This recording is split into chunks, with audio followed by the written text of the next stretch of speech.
All right. Hello, everybody, and welcome to session 112 of Forgotten Genesis Season 2. Everybody else is running a bit late, as they announced. Brick will not be joining us today, as he's going to a comedy show. Megan has some church things, and Amber has to be a mom, so people are running late. It is what it is. Even the session start time itself ran a little bit late because tech problems. There's one donation goal thing that I'm debating putting up because I haven't done one of those in a while, but I kind of need to do it. There's a battery pack surge protector thing that I found that I think I might set up a goal for because apparently the small power outages that I've been experiencing in this old-ass house, because it's an old-ass house, can, as not even just power surges, but power outages, apparently go as far as to completely fry both my, fry all of my hard drives and CPU, if I'm unlucky. So I'm gonna definitely have to put up a goal for that little item to make sure that that doesn't happen, because I am so very close to paying off the loan that I took out to get this goddamn computer. I'm like $10 away from actually paying off that loan. So I'd rather not waste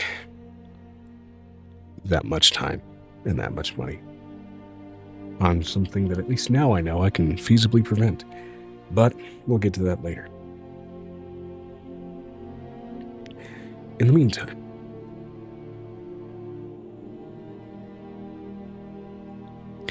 meantime, for those of you that have been catching some of my normal streams lately, because I've been trying to do some normal ones lately, I'm coming off of a flu that's lasted for well over a week, close to 2 weeks almost, and so my voice is not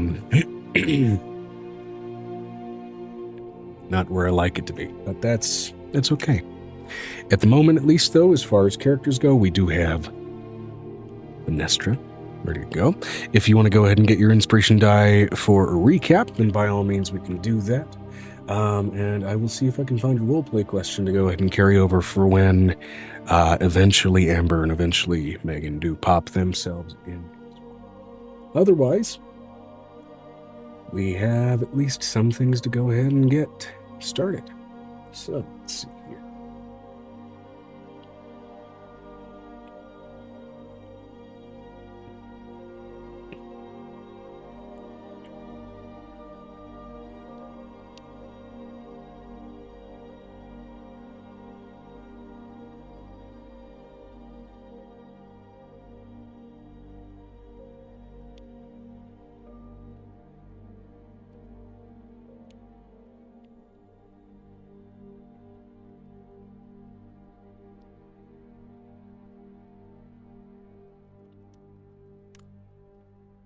Let's see, today is Esmir's 7th.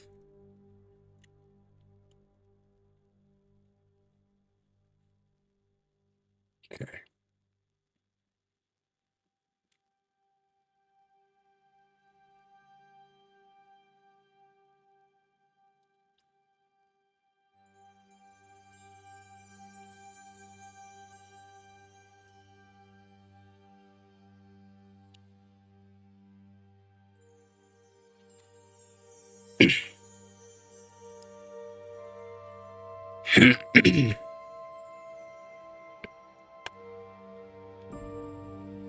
As far as the warm-up roleplay questions go, let's see if I managed to roll one that I haven't rolled in this big-ass list. I doubt that there is one that I haven't rolled at this rate, but who knows?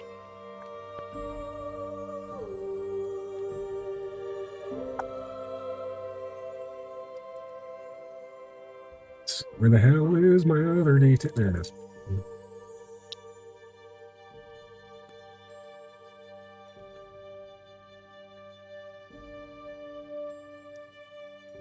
$79. I think I've rolled this one before, but I think that's okay.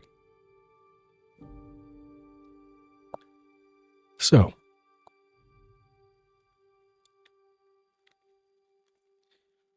Let's see.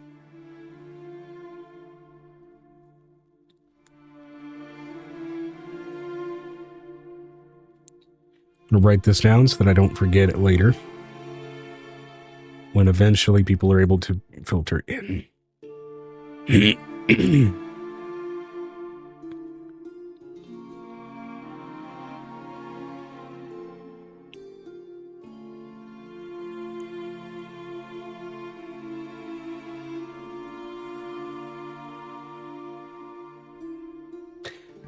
All right.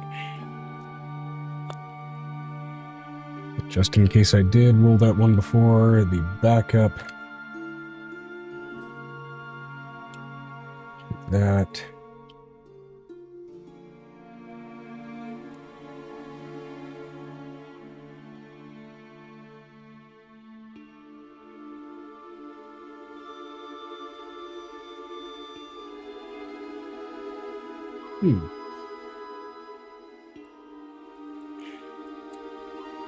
You know what, that's a fun one.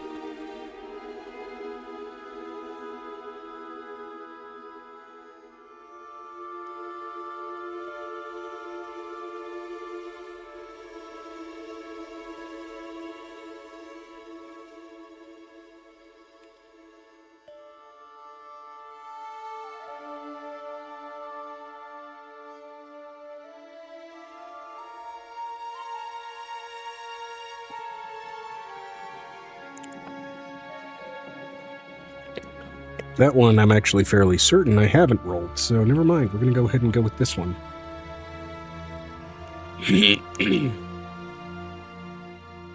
Okay. So starting off with the roleplay question.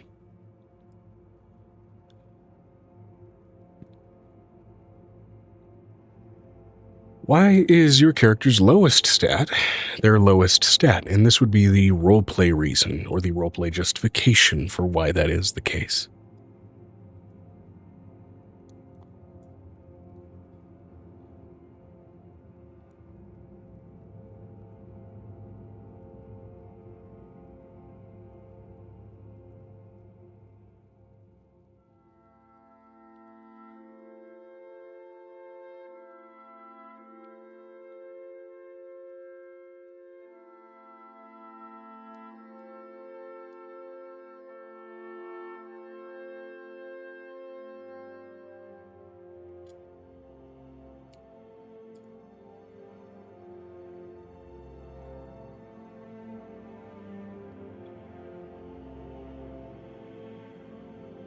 𝕲𝖓𝖓 said interesting. For 𝕲𝖓𝖓 it's int, and that's due to her not wanting to be a witch like her family is. She went the martial route. Right on. That is a fair and valid answer. And I love that it stipulated the roleplay reason, because it also gave an example of we're not looking for, because it makes no sense for a wizard to have a 16 in strength. It's like, it's not the premise of the question. So I like that answer. I do like that answer. Excuse me. God damn it. Oh.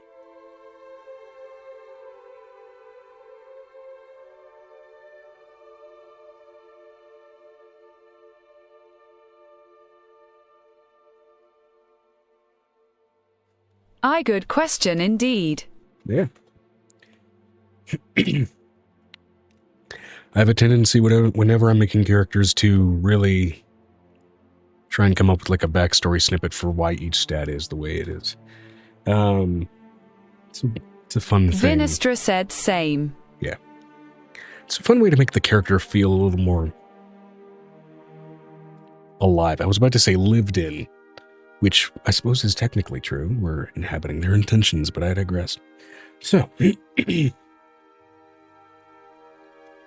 I'd say you easily enough get your inspiration die for that answer, and then of course moving on and moving forward to the recap of last week's events. Let's go ahead and get into that. Let's see what you got there. Let's take a gander. Where's the thing? Where's the I am part of so many servers in Discord. I need to trim that shit down.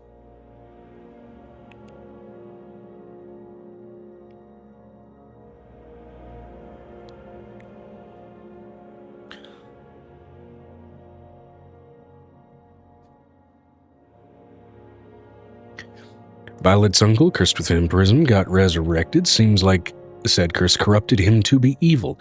There is a 𝕲𝖊𝖓 vampire coven that will need to be dealt with, part of Violet's story. A blood elder brain in the coven. Blood map got an upgrade after a Stret's blood was added to it. Angel did attend to some delegates, and her kids had some interactions with some new delegates. V is going to ask 𝕲𝖊𝖓𝖓𝖊𝖓 why he didn't try to collect her, / use the ABC book. Yeah. I would be really careful using that ABC book. Oh, hello. I'm back. I'm also starving because apparently I have to cook here in a minute.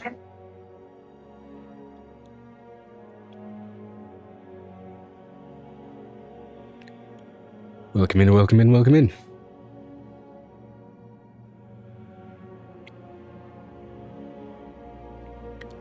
All right, let me go ahead and pop you out. There we go.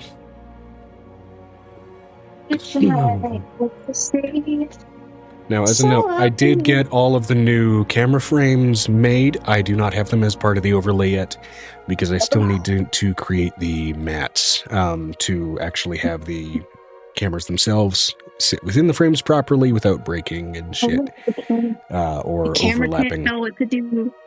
What the hell? Stop it. I think your phone really doesn't like when you try to use other apps while you're trying to use Discord. I don't know what's going on. I'm having a breakdown right now, considering that, like, let me tell you, my card got discontinued at the end of last month, right? Mm-hmm. We have nearly to the end of the next month afterwards. Because all of this stuff has happened, I have not had time to put my new card together. Yeah. Phone is broken. Whoop. She done disconnected. Hold on. Phone. Come on. What the helly, man? What the helly? There we go. It's been a rough day. I'm sure it has. And we're going to start off the session with me role-playing as 𝕲𝖊𝖓𝖓𝖊𝖓, so hopefully that doesn't destroy my vocal cords. We'll see how it goes. But before we get to that, we're going to go ahead and get you started with the recap as far as you can tell from a fortnight ago. 𝕲𝖊𝖓𝖓𝖓 said, fortunately, we can have some fun in D&D. Yeah. Oh yeah. So we'll get you going on the recap as far as you can recall from a fortnight ago to see if you can get your inspiration die for that. And then, of course, I have a roleplay question, which I'm like 99% certain I haven't rolled on that list. And Mr. already gave a pretty fun answer to it. So which one do you want to do first? The recap or the roleplay question? Violet's still spending time with her family. Yes, indeed. Mm-hmm. But we haven't talked to her sister after fighting the hag, so it's going to have to happen today. Yes, indeed. Angel is going to force the small man who basically came and visited to tell her about the delegates in 𝕲𝖊𝖓𝖓𝖊𝖓 because she needs to know why nobody has reached out to her from that side of the world. Fair enough. Apparently, the boy arrived. The boy. He's basically spending time with her family. Angel gave one of them a job, and and one of the other females became her follower. Yeah. They basically changed her influence and gave her an 𝕲𝖊𝖓𝖓𝖊𝖓 status. I remember what we did. I just don't have her name written down. You wrote it down in my chat. Thank God. Yes, I did. I did do that for you. Just as well, among the resurrected family members that Violet dealt with among the vampires, one of which was her 16-year-old cousin by the name of 𝕲𝖊𝖓𝖓𝖓.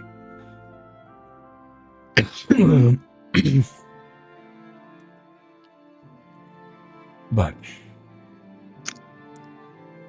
either way. Yeah, Violet's Violet's cousin Ismay is currently. What was Violet's cousin doing?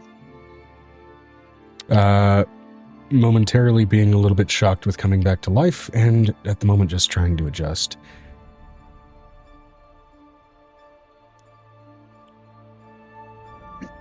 Oh yes, they took her to the tavern so she could go drink. Yeah. 16 might be a little premature for that, so she's being strictly given mocktails. But there's Vampirism be food. She damned. wasn't. Remember, she is a vampire. She was only able to drink blood. Now she can drink anything else she wants, like horchata. She can like sit there and put that on tap, man. Also true. All right, I'd say you get your inspiration die for that recap. Now getting into the roleplay question, we'll start it on Angel, and then we'll move it on to Violet. So, Okay. why is Angel's lowest stat her lowest stat? What is the roleplay justification for that being the way it is?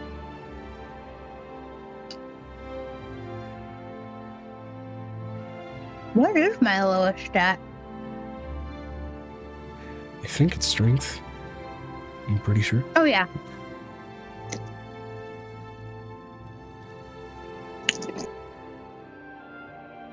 Because you don't need to be strong to kind of manipulate people. Do what you want.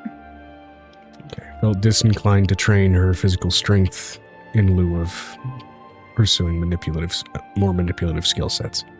Not just that, precision is more important. Precision and accuracy are more important than strength. Fair enough. Because a fulcrum can move an entire boulder. As long as you have the fulcrum, you can move shit. Now, on the flip side of that, a character of yours who is certainly more reliant on strength. Why is Violet's lowest stat as low as it is? I don't have a lot of experience in the world. I'm saying you. I don't have a lot of experience in the world.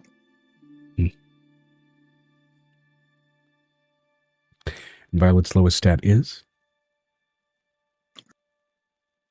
I can't remember which one is worldly intelligence. It's either her wisdom or her charisma, I would say. They're both moderately high, but I think wisdom got boosted recently, so her charisma is too low, is lower now. Fair enough. Now then, I believe last session we ended off on the evening of 𝕲𝖓 7th. We went to bed, if I remember correctly. Yeah. I went to bed. To which, on the subject, it seems that Venestra is going to attempt some targeted dream diving. I have a question. Because Angel is connected to Meninda, couldn't he use Angel as a microphone? Like, even if it was unwillingly? It's one route. Well, that way your voice isn't your voice doesn't sound like charcoal when we're finished with this D&D game. It's going to sound like that anyway. Joe? Doesn't matter if I'm talking normally or not.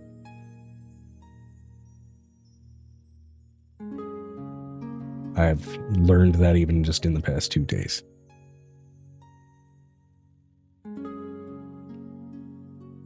Yeah, but Meninda doesn't usually like to talk to people. He doesn't like to. But, given the right conditions, he will acknowledge when he is approached. Yeah, but couldn't he talk in a way that wouldn't involve him talking with his own voice? As Venestra already reiterated before I got the session started, I don't have to make a voice. And so I will relent to that despite my stubbornness, since I'm being suggested that on 2 fronts at this point. It's not a suggestion.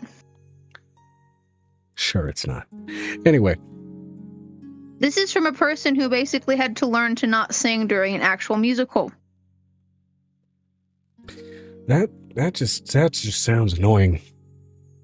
I had, what do you call it? It had some type of like really severe throat thing during a musical during high school. Oh, that And I was sucks. chorus. And I was chorus. Horse chorus, huh? Mm-hmm. That So I blows. still got to dance. We do love theater. We do love being in the chorus. I actually love being in the chorus. I love acting as the main character, but I love being in the chorus more. Fair. I like being part of the group. Hi, Babbles. Chicken nuggets or what? That would be great. I will love some chicken nuggets. 4 pieces. Thank you. Okay. Wolfman mentioned pork lo mein yesterday, and now it's a craving that's stuck in my head. No. And it broke. What craving? Wolfman mentioned pork lo mein yesterday, remember? And now it's been a craving that's been stuck in my head, and I'm broke. What the helly? What Again, the hell? Chinese food sounds phenomenal. But My Babbles won't remember the Chinese food if I go tell him to go get it. So we're gonna go with what he remembers. Yeah. I'm too tired to cook, and my feet hurt. Oh, and I made a total of $100. So much for making My spam, commission then. money coming. Man, am I going to lose my voice before I even start role playing? Fuck. It's coughs are helping. Joe, where's the water? Where's the awa? Right here. It's right here. Wah, wah, wah, This may look like a body armor, but it's got water in there instead of body armor. You gotta coat your throat with the water. Coming from a person who has to do it. Because my throat is goat.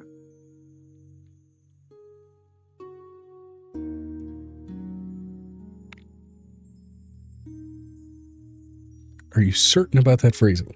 Mm-hmm. Okay, so I worship at the temple of one man. Just one. Other than God's temple. I'm talking about his body temple. yeah, I don't need to know what you do with the lever from your own personal slot machine. So,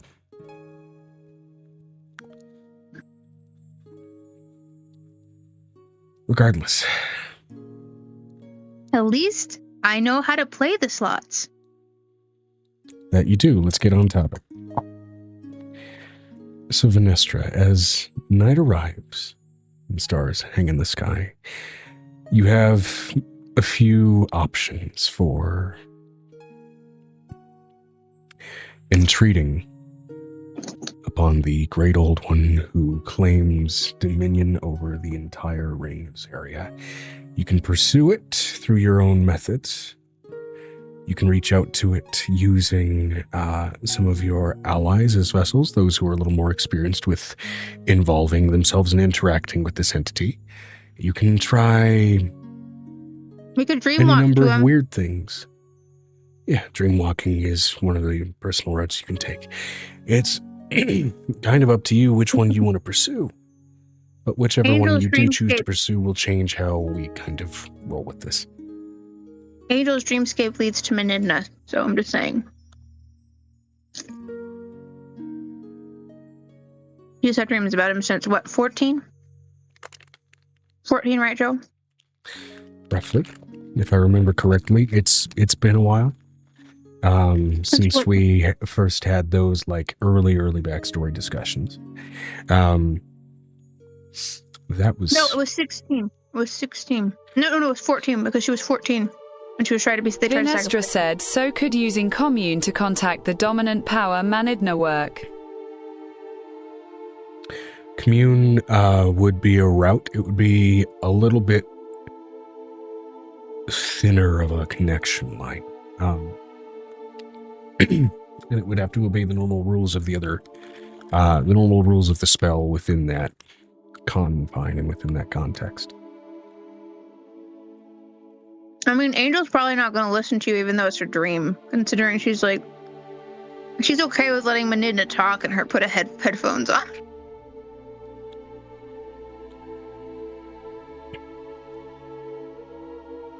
V will use Angel's route then. Okay.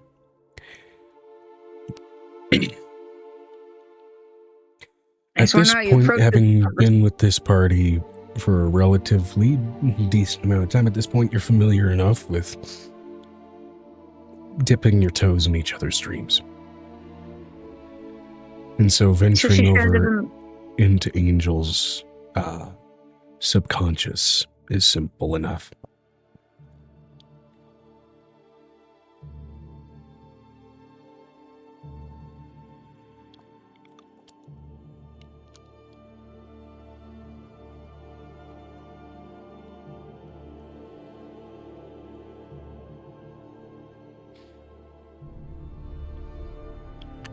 On your arrival, how do you address your ally in either direction for either of you? I can describe what it looks like, Joe. By all means. Angel's dreamscape looks like a field of flowers with one tree in the center. Like a really big tree.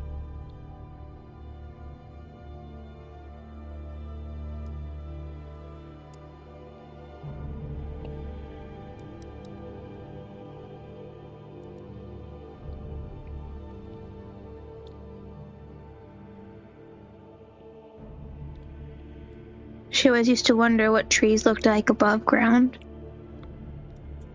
As a little girl. That's why it looks like that. Did she find herself in wonder or somewhat unimpressed upon finally discovering what they looked like? Fair. Botanically, it's a completely different structure from mushrooms. Fungus. Mm-hmm.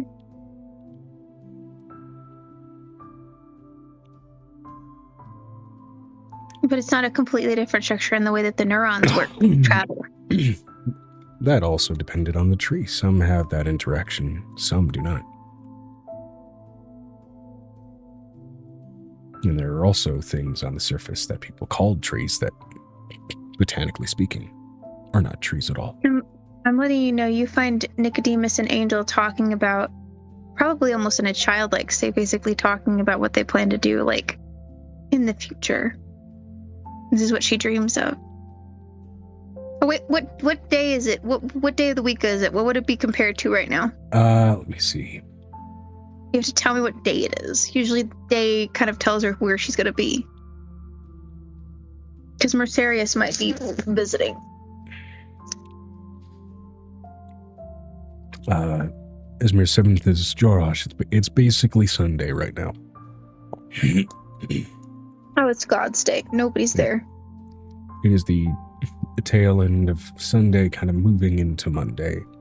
If it's God's Day, there's nobody there except for trying to commune with God and her just thinking about everyday stuff. Yeah.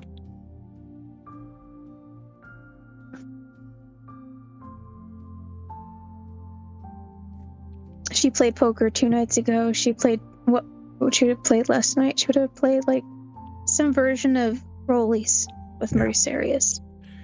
Precisely a week from this point will be the start of Expertus Ignis and Hattisfak, the summer solstice and respective summer solstice festival. They're supposed to have the new Colosseum built by that point, where Angel lives. 𝕱𝖊𝖓𝖊𝖓𝖊𝖘 is going to look about with a mirror as they approach Angel and Nick. Angel would probably almost look childlike because she can in her dreams. Nick would too. So she would see what Nick and them looked like very young. Yeah.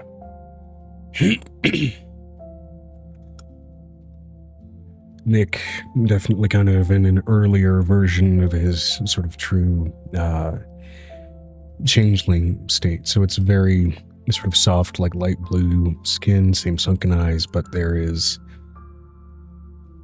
a present innocence to it that definitely overrides the more uncanny, creepy reaction that most people experience when observing changelings in their true form. Nicodemus and Angel, her head would be against his, and they'd be looking at the same cloud. So they'd be like head to head if you were laying in the grass. Pretty much, yeah.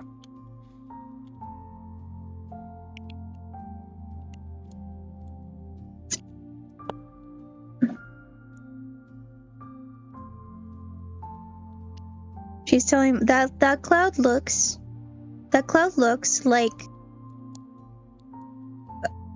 like our brother basically deciding that he's angry because we took our books. What do you think it looks like? A little bit like that, yeah. Plays with his hair.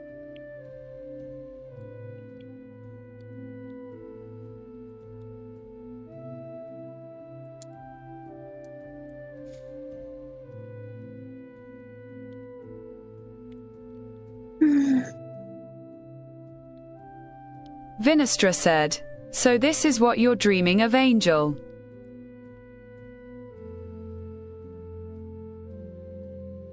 As they would sit up, Angel and Nicodemus would look their adult ages. From the interruption. And Nick would probably almost throw a dagger at your direction, considering that's how they were in real life, that's how they are. Yeah. His doing so is definitely more of a, not a reaction of insult, more so a reflex of a piece being suddenly intruded upon. The scary part is Angel actually has a dagger in one hand and a bow in the other. After the dagger does fly out, though, his look goes from caution and mild annoyance back to mild remorse and concern of, oh, it's just Vinestra.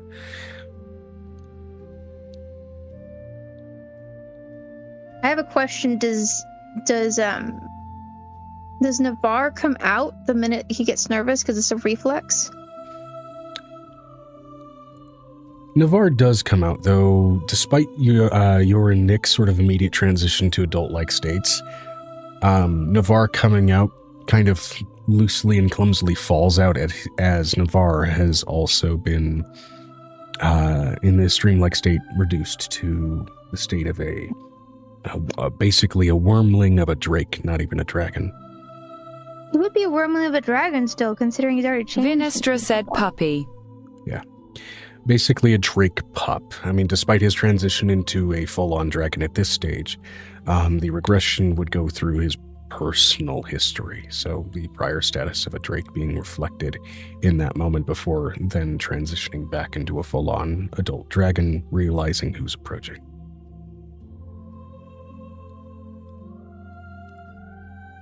Hi, Vinestra. What do you come to ask of me on the God's day of rest? They usually kind of have a day of reverence for each Sunday. We had church with Griffin earlier today.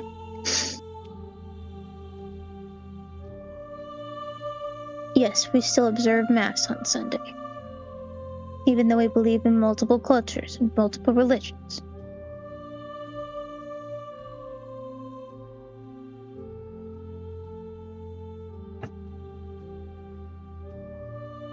Yes, it's a very Life of Pi-esque thought process. Vinestra said, "We just came to see if you had a way to talk to 𝕲𝖓𝖓, as we had a question for him." She looks over at Nicodemus. Nick, can you go see Pendra for a little while? I don't want you to get the yelly yells directed at you. If you insist. Leans down, he kisses you on the forehead. Lets his hand linger for a moment too long under your chin. Before, in almost a dissipating flash of autumn leaves, he leaves your subconscious. With Navarre, right? 𝕲𝖊𝖓 hangs back for a moment, looking around confused, and then realizes and dissipates himself in another puff of leaves.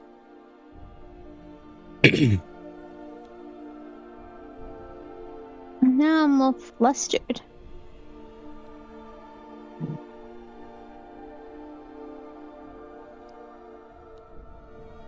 She looks up at Vinestra. We're gonna take a little bit of a walk. We do not talk to 𝕲𝖊𝖓 in the field of flowers. We walk to the rocks. Because they're gray.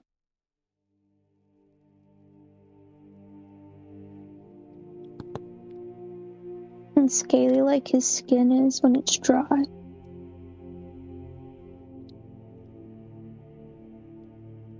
It's also easier for the eyeball to appear underneath us. Yeah. She takes you about, I think she walks in a kind of circular-like direction, almost in an eyeball shape. And leading you kind of turns into a space where there's a big rock there. Like a set of like different layers of rocks. I'm letting you know, I imagine it like there was a place I went once where there was different large boulders. And you could hop from boulder to boulder. Mm-hmm. Now I have a question. Is this Angel's first time communing with 𝕲𝖓𝖓 in this manner since he transitioned from the Grey Thief to the Grey Wyrm? Yes. Okay. He's also going to say, I'm sorry to disturb you on God's Day. I usually don't come and talk to you on Sundays. Couple of notable differences. While this sort of, I'd say, bordering on parkour experience of sort of jumping out of your own mindscape across stones, to him usually had sort of an essence of doing so along like a northern coastline with sheer cliff sides and sort of that sort of aroma of ocean to it.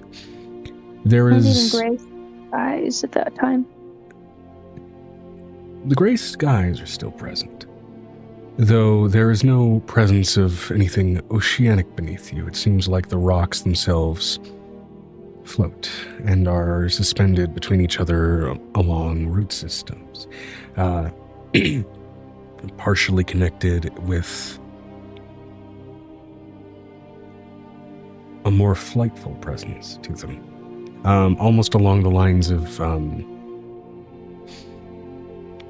my best analogy for this would be like the like Paradise Mountains of Pandora from like Avatar. That kind of vibe is the sudden shift in transition. The formations, their shape, their positioning, all of that. The path is familiar, but its form has changed. Did you not mess with my dreamscape and just leave the water where it was? The Angel's thought process.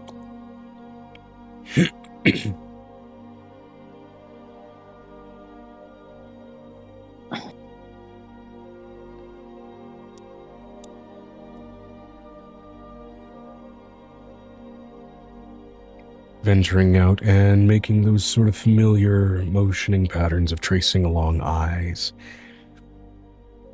Eventually, at some point in the past, these rocks then transitioned to actual standing points, teeth, eyeballs, and an endless sea of those things that make up the being itself.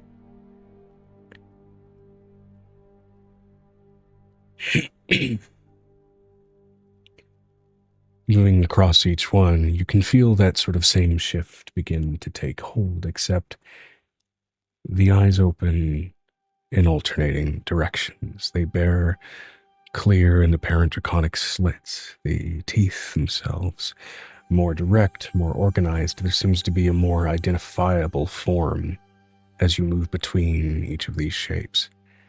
And where once you found this sort of rough, leather-like skin in places where rock shifted to that texture, it seems more scale-like, more reflective in its appearance.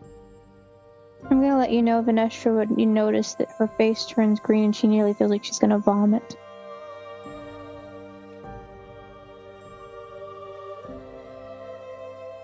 He always makes me nauseous when this happens.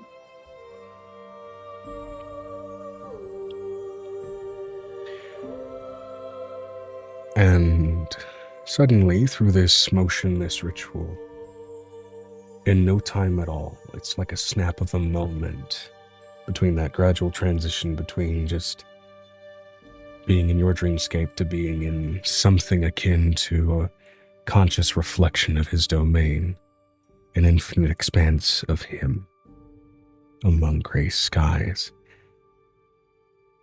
And yet, there seems to be a sensation of altitude to it that there never was before.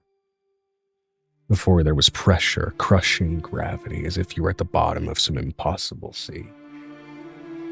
And now it seems thin, flighty, hard to breathe in the opposite way. As if you are high and far above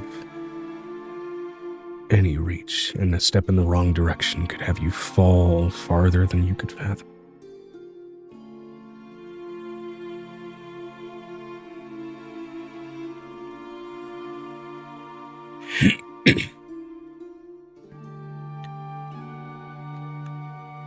To that end, eye after eye after eye, scattering across the landscape, open, staring upon the pair of you.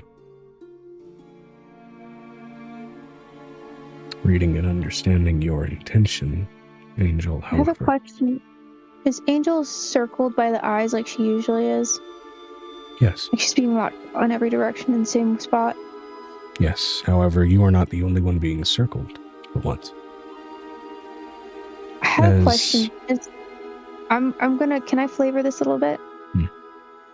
As the eyes open, is the first time Vanessa can see this, she goes from being a child of 14 to what she is now. Mm-hmm. It's almost a level of shock that every time, that doesn't matter how it happens, it just makes her skin crawl.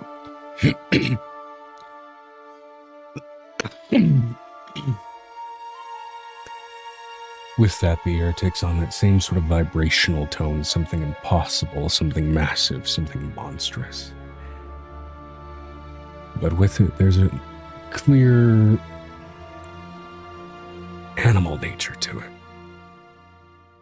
that hasn't been present in any past engagement. In that sound, something guttural, primal, predatory, and remarkably intelligent.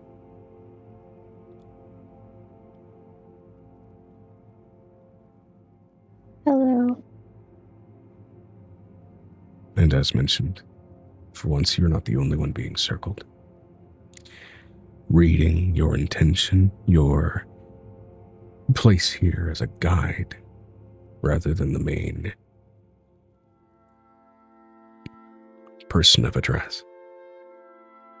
A lot of that gaze is pulled toward your much larger companion who's joined you on this journey.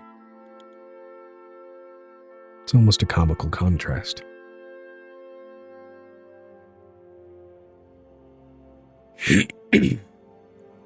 Still, the eyes do, out of sheer habit, address you as countless mouths open across the landscape and reverberate in unison in your direction. Each of them, though, now bear an almost uncomfortable familiarity to the great many draconic maws that you've thrown yourself into.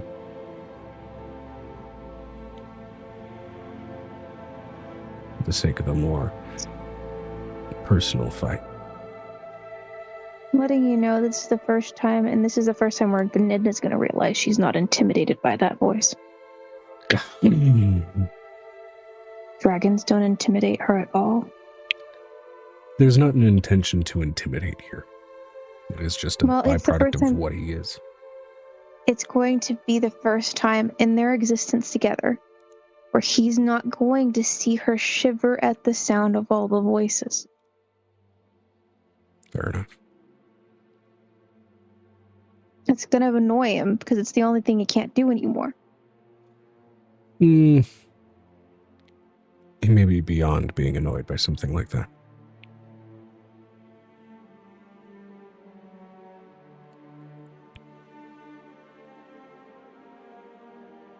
Hello, old friend.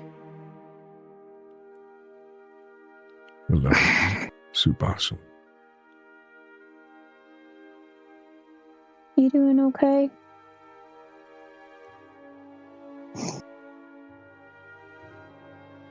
I am doing well.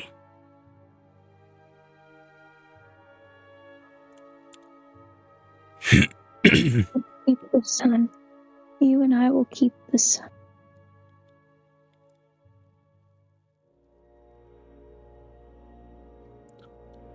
Who have you brought with you? This The is eyes Vinestra. shift in the direction of your larger companion. This is Vinestra. I do not know her full name, but that is one she goes by. She's a kind person, a deep soul.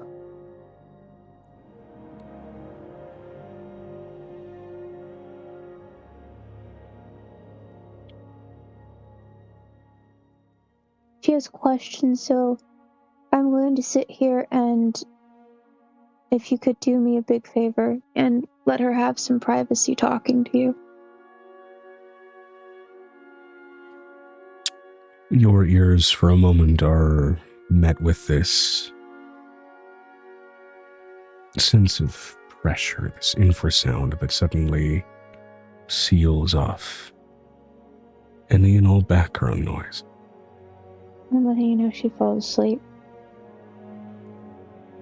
She's okay sleeping next to Midnight, and she's done it so many times. Technically, you're already asleep. I know. But in her dreamscape, she's asleep.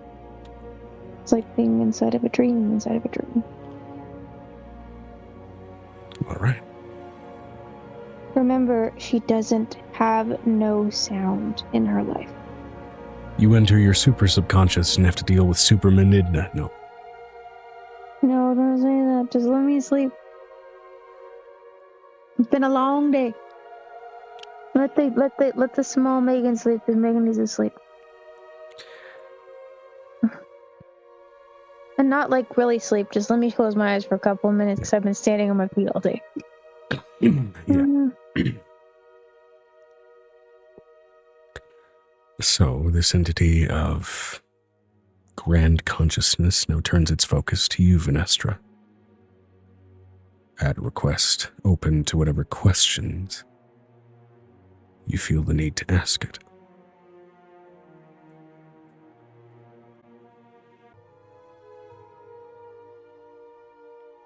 Hey, Joe, I know that Angel's Vinestra said Vi is wearing her armor in the dream realm, including her mask. Much appreciated, Angel, and I wanted to ask Collector. As I realized something, why did you not try and collect me when I first arrived?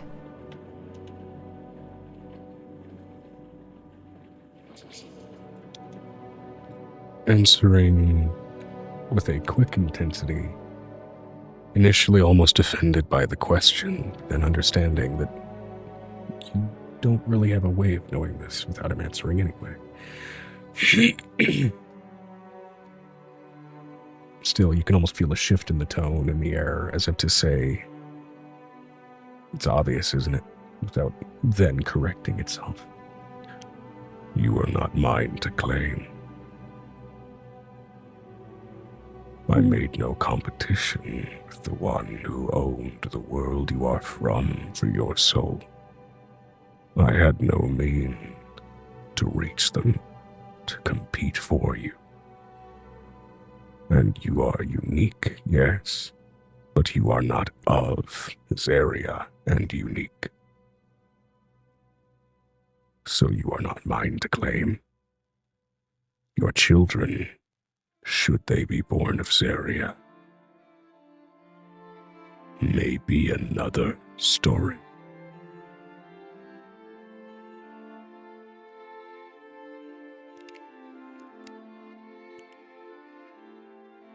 I am no amethyst dragon.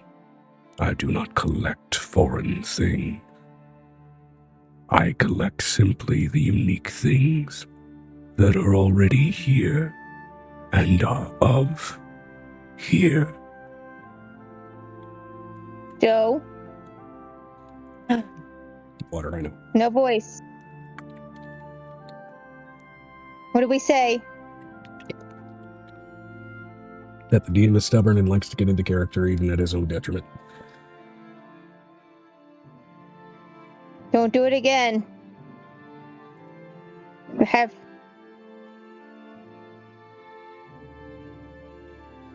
little brother, Go do it.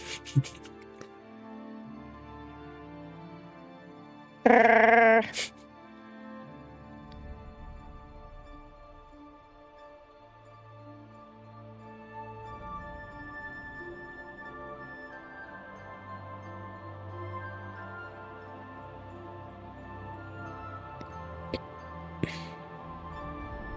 How the guinea pigs in the guinea pig kingdom are sweeping. Vinestra said, I see we figured that was the case. Good to get it confirmed.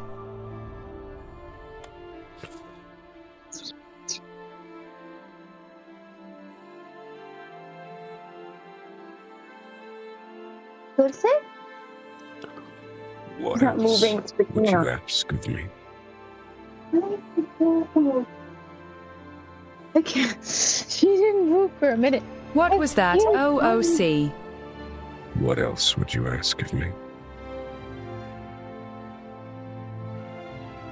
No. No voices. Blah, blah, blah. That's not even the full voice. Don't do it. If I wanted to do the full voice, I would go in chest and belly with it. Joe. No graveling the voice right now. Not while you're sick. Bad. You Yeah. told me just last week not to do that. Let me be a hypocrite. No. Don't be a hypocrite. Friends don't let friends be hypocrites. Friends And I don't let expect you to friends keep do calling me drugs. out on it because I will keep slipping up. Friends don't let friends do drugs. Unless they're the good drugs. No, Then we do them together. Like caffeine. No, I don't share my good drugs. Y'all are gonna have to deal. Oh yeah, no, I don't want your Adderall. Can't do a good high alone. But anyway. I do it alone all the time, Joe. It's called Adderall. It's called ADD. It's easy It's as easy as 1, what? 2, 3. Thank you, Papas. It's easy as squirrel.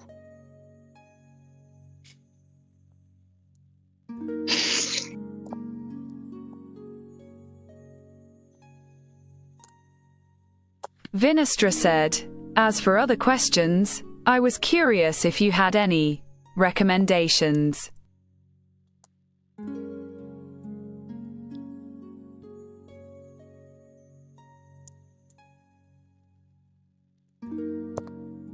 How far do you intend to This pursue is a your question growing for plot power? hooks. Personal gain or rivalry.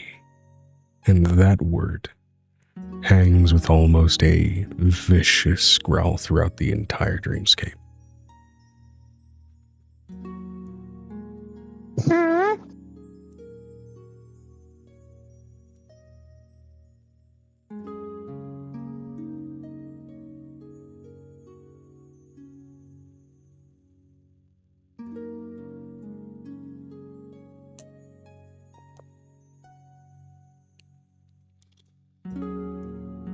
Excuse me.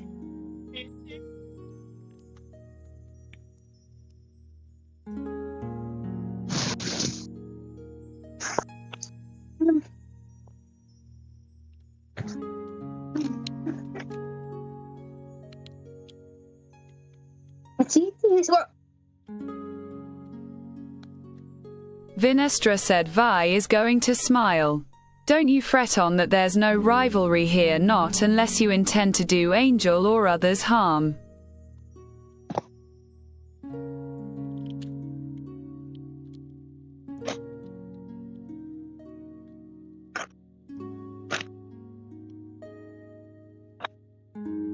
I harm those who displease me. Angel has been careful so far. Watch it.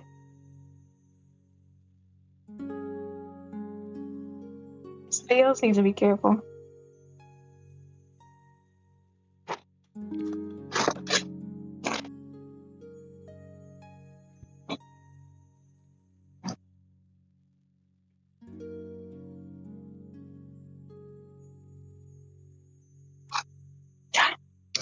Rest is for Pop.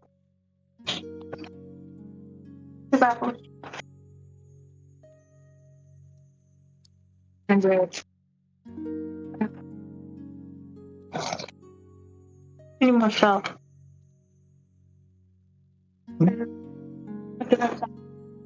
Vinestra said, then I'm sure we'll never have any cause to engage in such struggles.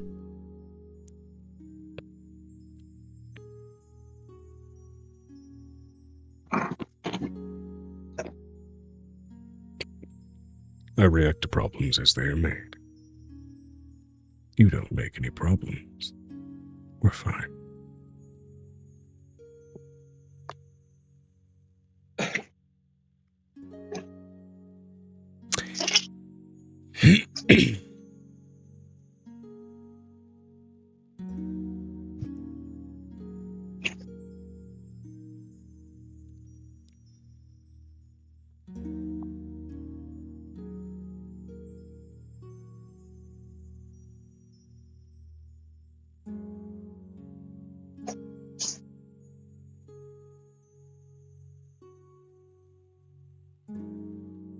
If you have no intention of rivalry, I've noticed you using some of my older artifacts to grow your own power.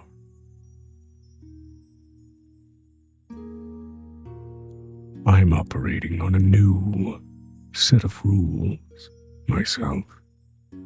As such, some of my older artifacts no longer serve me and what I am now. Some of them may serve to only poison what they were previously made to stabilize.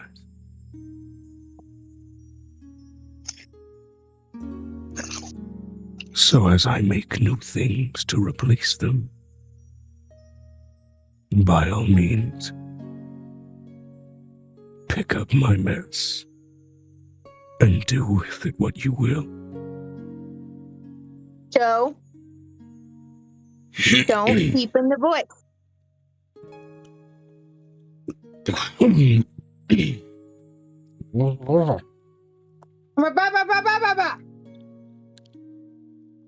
Don't make me lose my own voice yelling at you.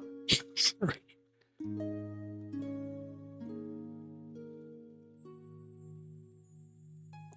I'm gonna be really pissed at you for losing my own voice yelling at you. Don't yell at me then.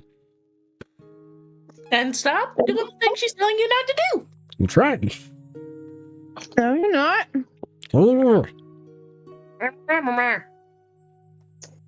You got on to me for last week. I'm gonna call you out. Ah. Ah!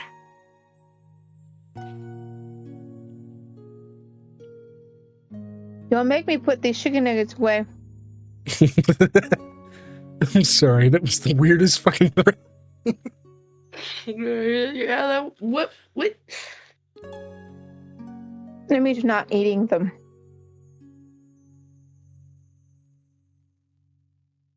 Quit being a detriment to your own health. If I'm not allowed to be the detriment to my own health, you're not allowed to be a detriment to yours. I'm trying, I am. I win, and that's final.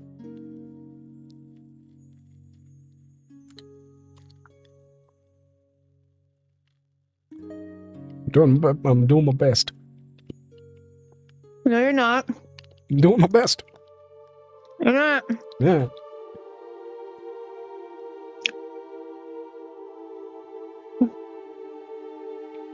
If you want to be an actual voice actor, you can't lose your voice, Joe. I'm aware of this. But Joe.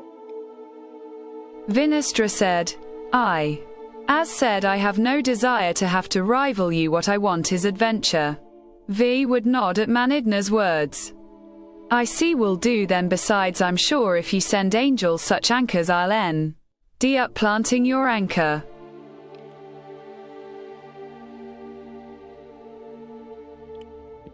One thing perhaps of interest to 3 of you.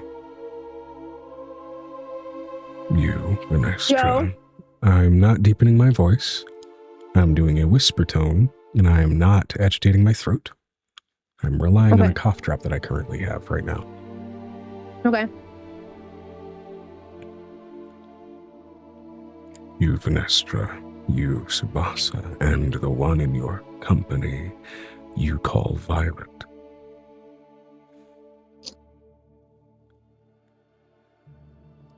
I have something that used to be guarded by the god of the sun, Arlian. My personal sundial. When the sun first was brought back to the skies, I turned it to position the sun where I may and shine light on those Velix vermin. It is no longer bound to me in the same way it was, and now is serving as a broken anchor for light upon this world. The three of you may take each a piece of it to do with what you will.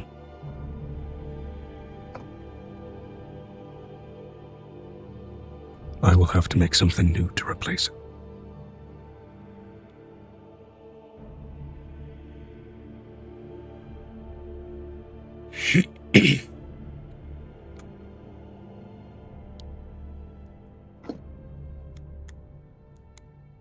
He does remember that Angel's making relics again with different gemstones, as since he has got draconic abilities right now. Yep.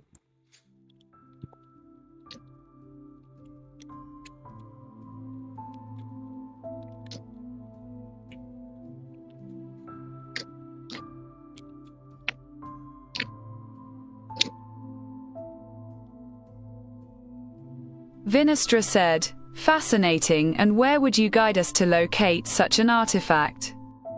Ask the god of the sun who looked after it for me.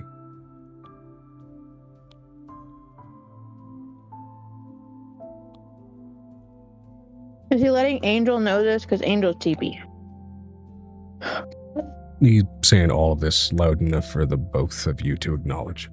Also, given the condition of the three of you can have a piece of the damn sundial to do with what you I'm want. letting you know, she looks over at Menidna, opening one eye. You gave me peace for 10 minutes, and then you put the loud noise back in the hole? It's in the hole. To be fair, in dreams, small amounts of time out in the waking world feel much longer in sleep. Suffice to say, small amounts of time in sleep may feel yet longer in the extra layer of sleep. Yes, I'm giving it Inception rules. Looks over at Menidna. Don't get too big for your britches. I'll pull my magic back into my body. I will get as big as I need to be. I Zarya trust is you. mine. I get that. I'm trying to establish that. Don't piss me off.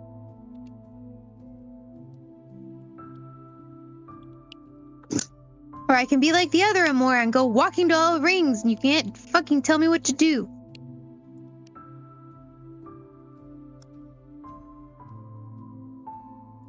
It wouldn't be just me you answered to if you did that. Already done it, and I've already answered to them.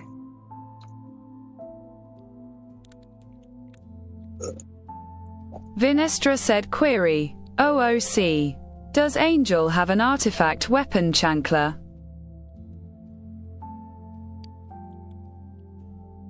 Okay, no, I just understood what you asked. Does Angel have an artifact weapon, Shankla?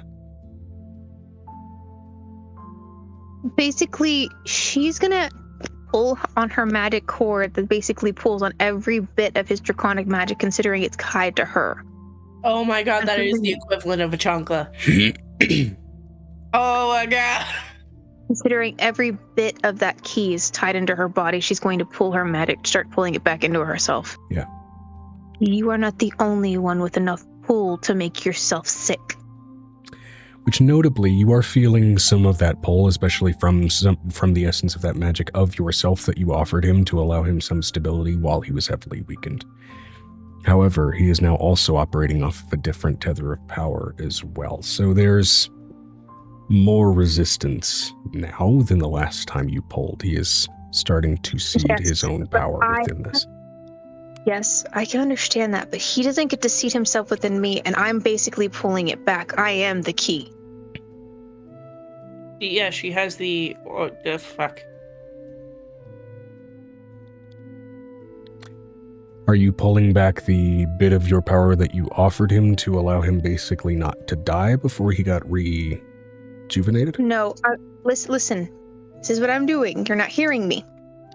Okay, clarify. Angel is the key for 𝕱𝖓𝖓 and the other draconic realms. Yeah. He's getting boosts from places that he shouldn't be getting boosts from.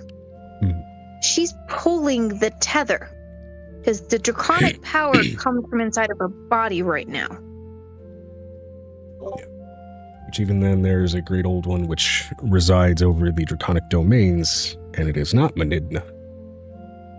I know, but he's pulling power where he shouldn't be pulling. Do not anger the other great old ones who have a tether. Not what I would dare to do.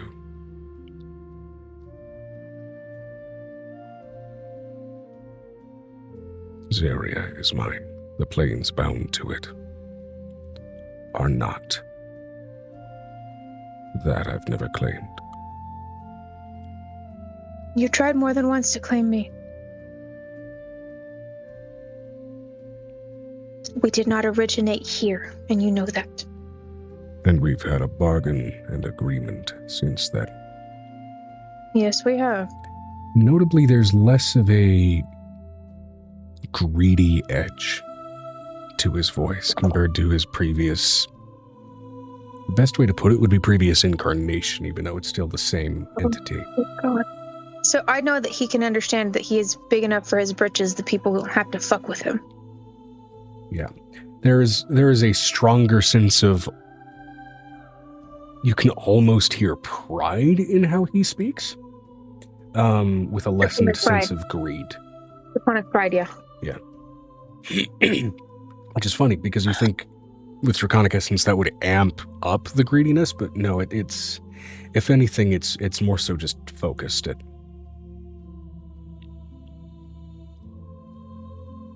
Well, I would know that even if with a red dragon's wing, even with him fighting the other thing, him taking on a draconic presence, he would make it his own. He wouldn't let it be red.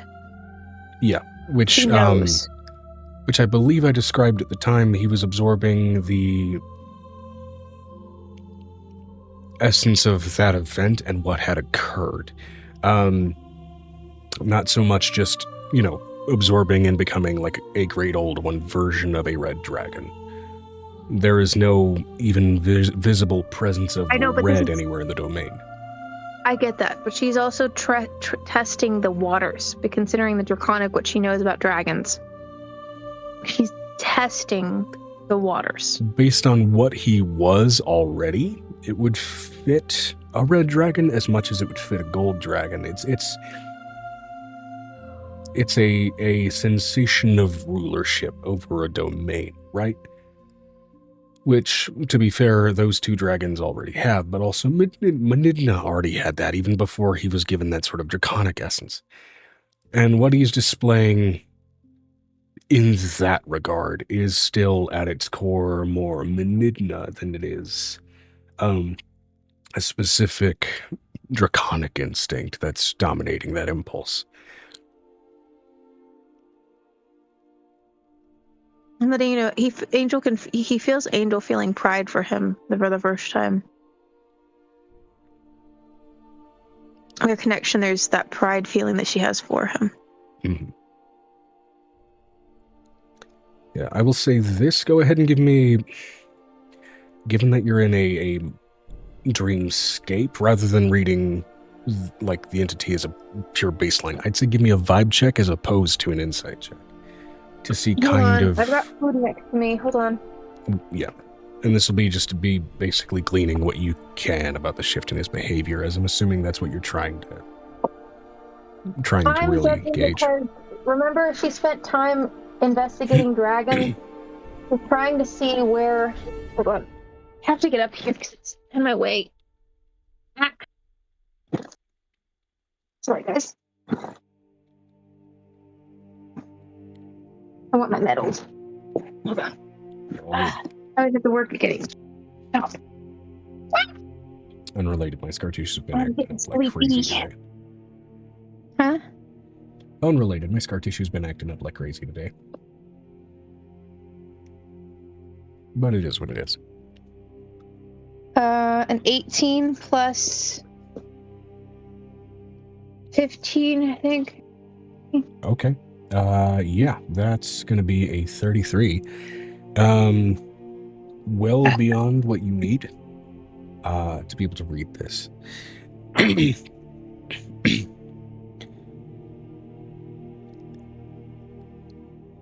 If anything, absorbing this draconic essence, less so absorbed like a specific alignment of it, a specific trait of like the red, the Dracolich, anything like that, and more so was the raw impulses, the greed, the power, the presence, the sense of superiority, but not like not the false sense, because dragons don't have a false sense of it. They just know what they are.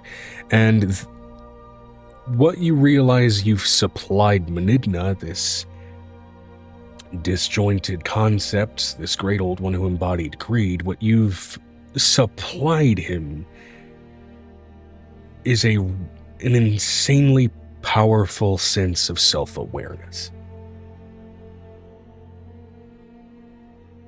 Something that not a lot of great old ones have, and often the ones that do are a lot more dangerous in a very different way, because they can actually direct impulses, urges, needs, wants. They can actively direct emotions beyond this weird, broad, unknowable scale, and they can actually focus it. She's going to ask the question she hasn't asked 𝕲𝖙𝖊𝖓. What happens when my child dies, 𝕲𝖙𝖊𝖓?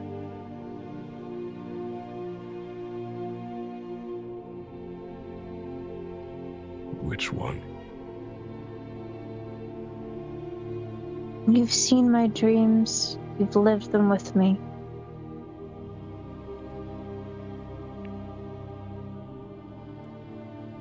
I am not a thing bound to fate. Yes, but you do collect the spoils. Should your child fall, should that dream, that fate, that future come to pass, Joe, watch your voice. sorry, they will not be laid to rest in my domain, nor will they be claimed by me. The garden is where the divine go to rest. Even if they are mortal born of divine. It's the first time that he ever feels her kind of almost lash out, the full dragon tail come out. It's not at him, it's at the thought itself. This is the only time he ever sees her weakness. And she's always trusted him with it.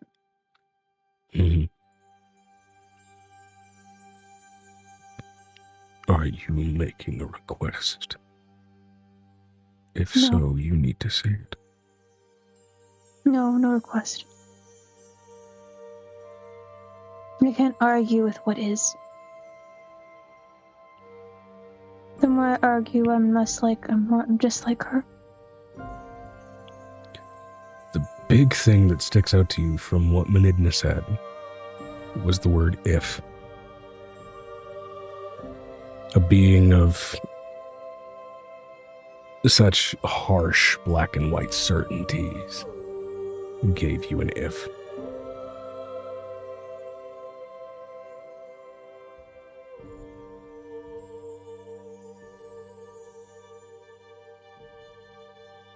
She's gonna snuggle into the rock. She's used to just... That's how she handles him. He's told her so many stories where he's been there of all of his escapades, and the thing that I think 𝕊𝖓 would pick up on is they know each other really well at this point. Her and 𝕲𝖙na have known each other really well because he used to torture her nightmares. It was the most uncomfortable dream sequence she would have.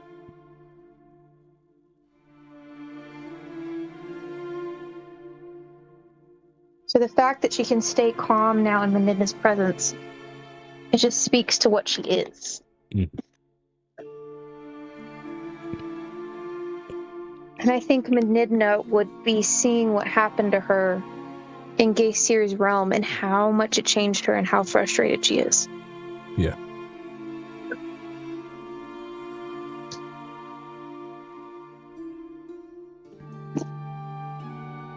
That if does provide you something, though. If nothing else being said by 𝕲𝖙na, it puts into question the certainty of those dreams.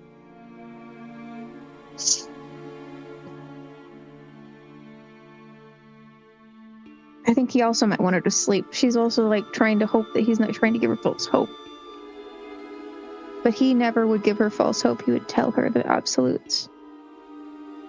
He's never lied to you.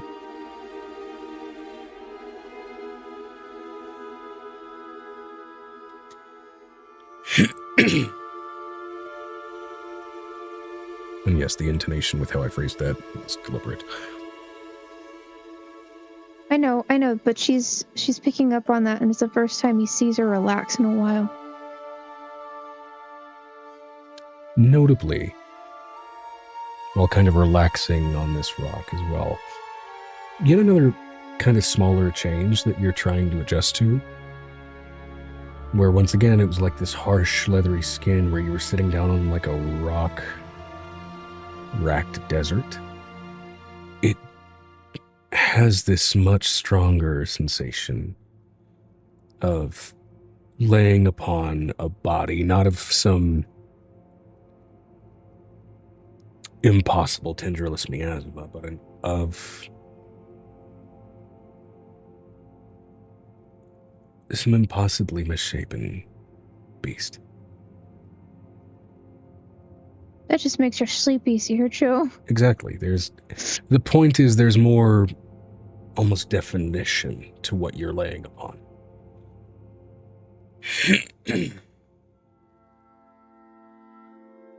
I'm gonna let you know, 𝕊𝖓, you see her shoulders relax. And she just kind of falls asleep right there.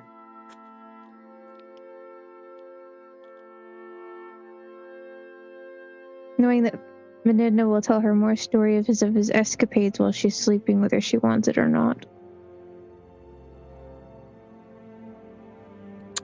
Is there any final thing that you would like to ask 𝕲𝖙na the 𝕲𝖓𝖓, 𝕲𝖓?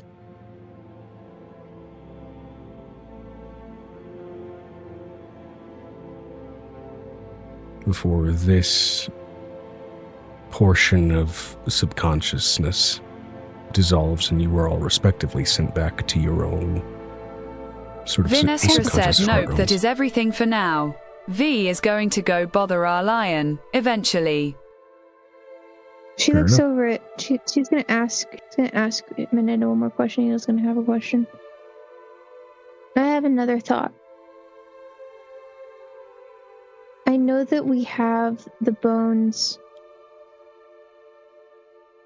of the great and of Puck. And I know that you know where they exist. But do I have all of the bones of Puck? Or just some of the bones of Puck? Not my domain.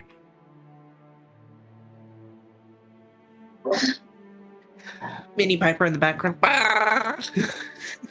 Answer a question straightforward.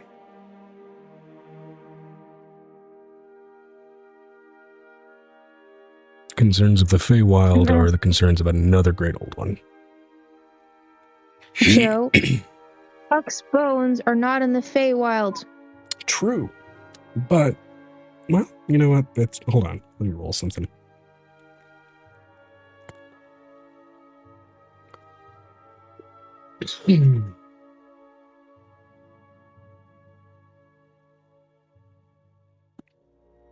High or low? This is to say whether he's privy to this information. I know. So I'm asking him because I need to know if I can actually talk to him. A 19 plus... Oh, that's high, so I guess high. Did you roll a d20 or a percentile? Hold on, I'll roll the percentile too. I'm exhausted. You're gonna have to tell me what to roll. Percentile, high or low? I got a low on the percentile. We got 12. Freaking 12.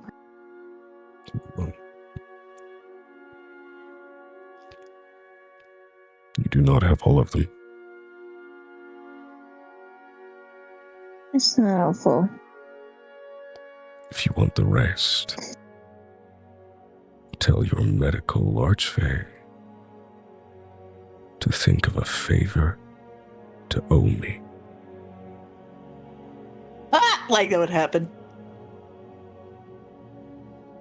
And that is where you fall back into your own subconscious.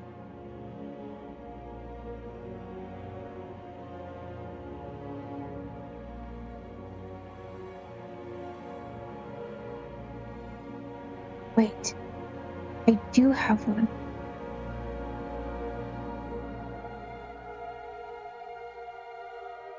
One of the only things in medical history we haven't been able to fix is a defibrillator. And while we can put impulses and electricity through the body, it's not accurate.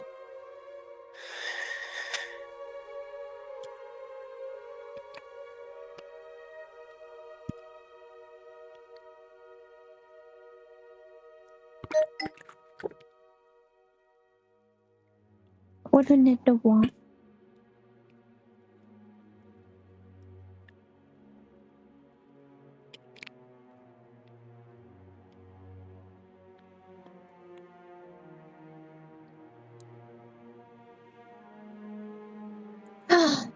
Piper! Angel's gonna wake up and run to Piper. Piper. As you wake up at 4 a.m. on the dot. There's at least 3 the baby boobs on the babies on the boob. I don't know where we left off last. If We all went to bed, Piper. Yeah. The night had come to an end. Oh, right, because Piper's got her right finger thingy. So we went into some directed dream sequences on request. And to that end, before we get into Piper's roleplay question. So. Oh boy. Piper.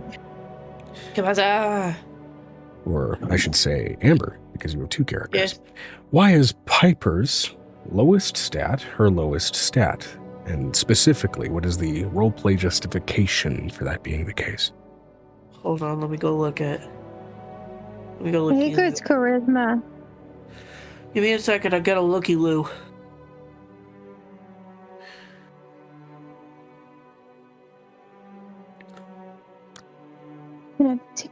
Strength. That's because she doesn't go work out. She's too busy in her lab. She does lots of cardio, though. Ew. You telling me she doesn't want to bench press any conical flasks? No.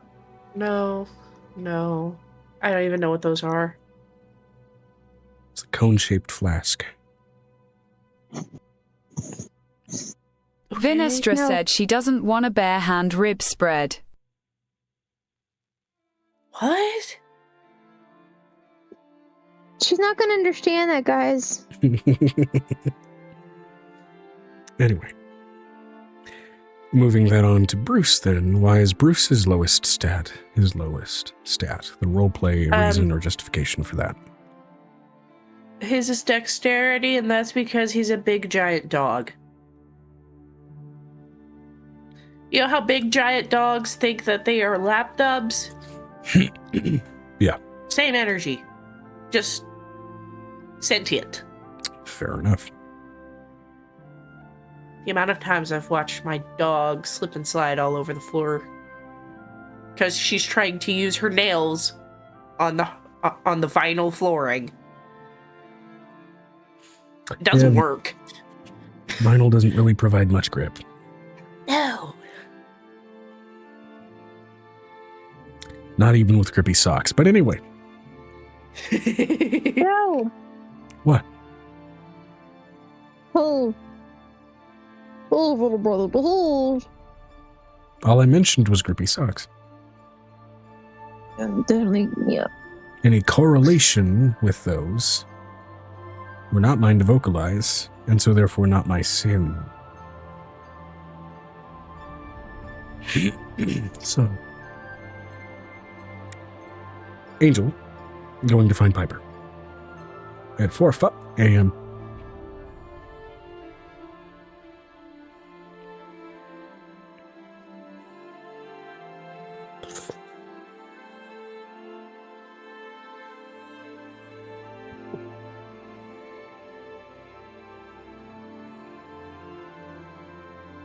Again, Angel charging off to go find Piper. Piper's probably in bed asleep because she had the previous day cured 2 forms of vampirism, so she's like, I earned a nap. That's fair. I earned sleep.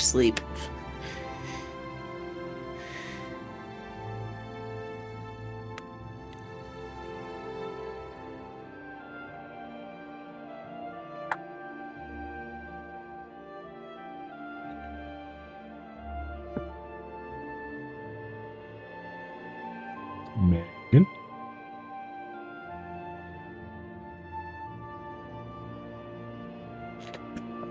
So where are we at? You were going to chase down Piper and you'll find her asleep. Piper.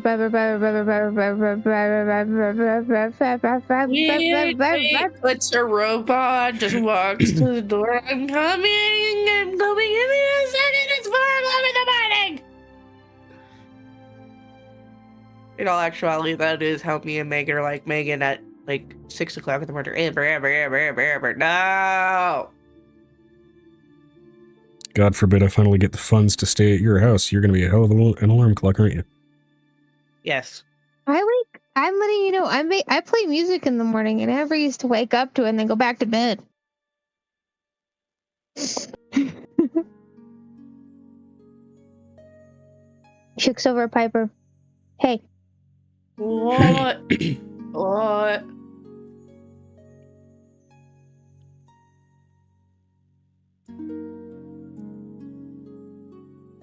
I was thinking that you could make the first great old one coffee bean as a boon to Menidna, and then he would tell us where Puck's bones are. You realize I've already been working on it? I forgot about that. It's currently in the garden. Remember, we were going to... First, we started growing it in 𝕲𝖊𝖓𝖓 𝖊𝖘, then we planted one in the garden, and then once we're done with the 𝕲𝖊𝖓𝖓 one, we go to the 𝕲𝖊𝖓 one, and then the 𝕲𝖓𝖓 one, because I think it would work if we put all those blades together. No, I know that we thought about that, but judging by what happened with him, don't think we should do that. It'll give him too much power. So just 𝕲𝖓𝖓? You did say something about making a fairy dragon. I have an idea. She's gonna go. I think we should ask Mom to give us the ashes inside of her tattoo that Menidna put on her body. And Piper just stares at you. Which Mom? It's a valid question. Just say Mom! Sarah is the only one that was owned by Menidna. Ooh. So if we can extract the ashes You can extract the ashes inside of the tattoo. Basically, you'll have a piece of the collector's world, and we can make coffee bean inside of his world area, which will give him a coffee bean just for 𝕲𝖙na.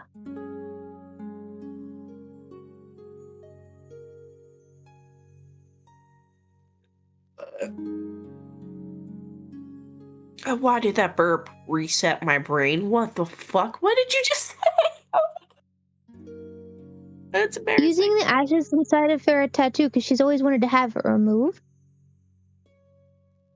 If we remove it, then we should be able to use the essence inside of it to create a bit of earth with your druid abilities that should allow us to grow a coffee bean just for 𝕲𝖙na to make him super energized.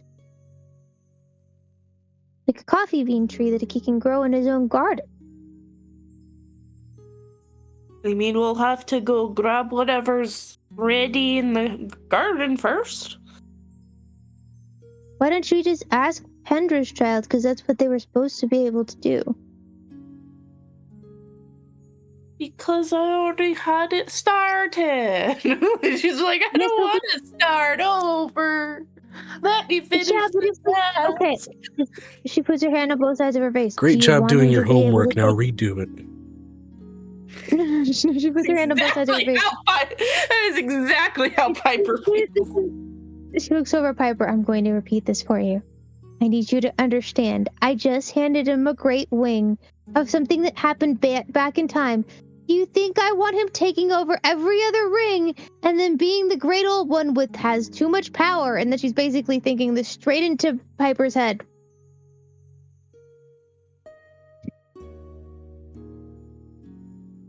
Then what do I do with the one that's already in Marquez? We grow Marquez coffee. That's what I mean. And go grab that. That's already there. Piper's now confused. That was what I was talking about.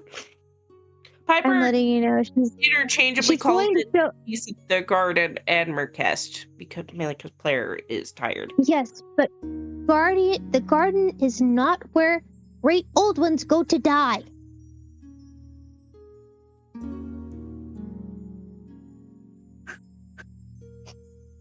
Do you really want to give 𝕲𝖙na the power of the gods? Yeah. Why would you do such a thing and go top of the morning to make my brain go, my name is 𝕲𝖊𝖓𝖓𝖊𝖘, sir. I have been gifted with a diet sanity. She looks over at her and she basically says, why would you want to give 𝕲𝖙na the power of the gods? Because originally we weren't supposed to be giving the coffee to him. It was just inspired, I think.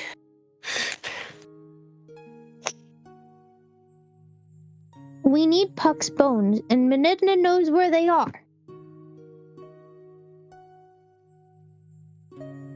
Okay. But in order to not owe him a favor, we need to make a coffee bean that only 𝕲𝖙na can drink. Oh. Piper's like, oh, I get it now. So that way, instead of us owing him, he owes us. And the favor would be, tell me where me grandpa's bones are. Yeah.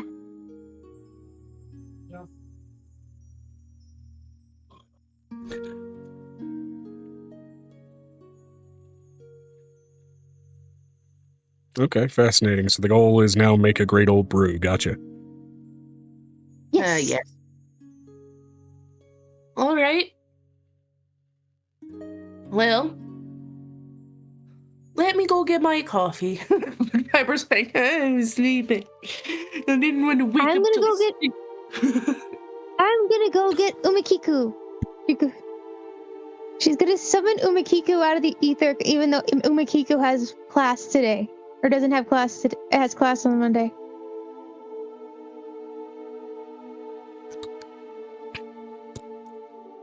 What you need? I need you to make me a coffee bean tree. They grow in bushes.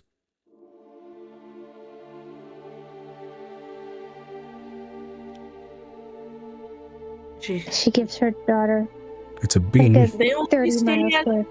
So coffee beans are kind of like or kind of like tea trees. So they make them into bushes so they produce more faster. Coffee trees expand more energy, growing on the leaves and the branches, producing a smaller yield, just like tea trees and tea bushes. Mom, I'm dealing with school brain. We want a coffee tree so it does not produce a lot of coffee all at once like a coffee bush would. When do you need it? We don't want to... What? As soon as I manage to extract the ashes and make the earth for it so it grows into a little mini tree for 𝕲𝖊𝖓𝖊𝖓. At least a sapling, that is.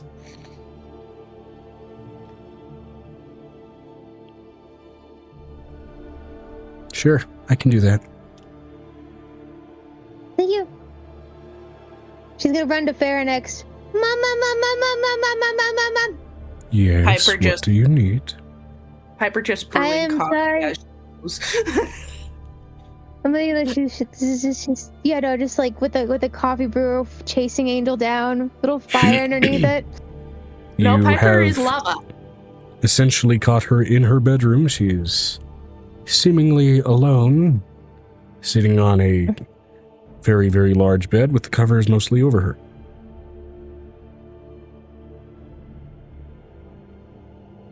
Can I smell the business, considering I know what goes on in this household? Perhaps. What do you need? I will leave. I want to extract the tattoo from the back of your neck.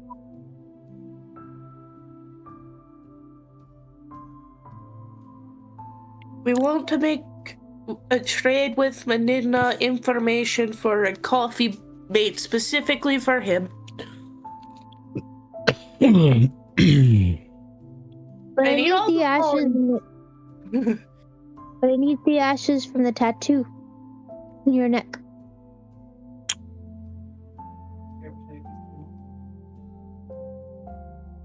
You don't see any issues with this? Nope. Give me a few more minutes, and I will meet you out in the hall. I need to You get... can try and talk me out of it if you like to, but I know what I'm doing, I think. I know better than Don't to try and talk worry, you out Piper of says, these half kinds of asleep. things anymore. Don't worry, we're trained professionals. She says as she's I mean, frozen.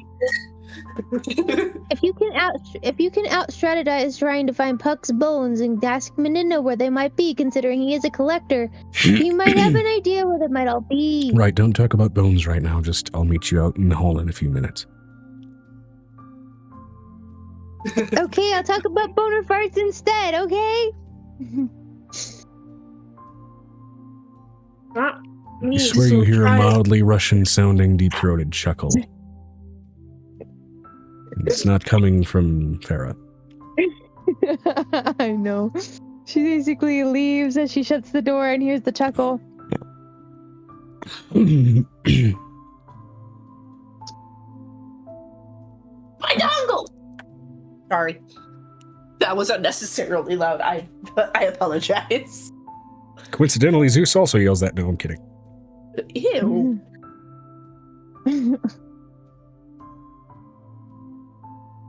She looks over at Piper. I'm gonna go get the tattoo man because I can't extract these by myself. Well, I can't try, she says, and then she looks at her coffee, looks back at you. You know what? Second thought. I haven't drinking this yet. It's still just in my hand. Why don't we let the highly experienced gold tattoo man that lives in my house literally fix it?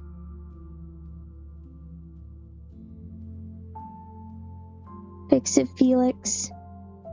Certainly an option. Eventually, though, Farah does meet you out in the hall.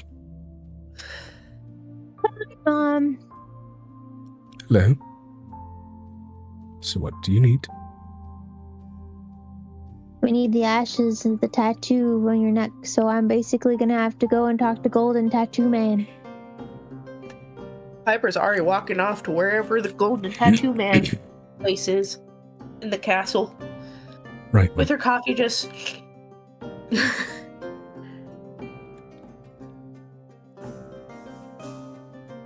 All right. Do you gather your other dream companion in this particular venture, or...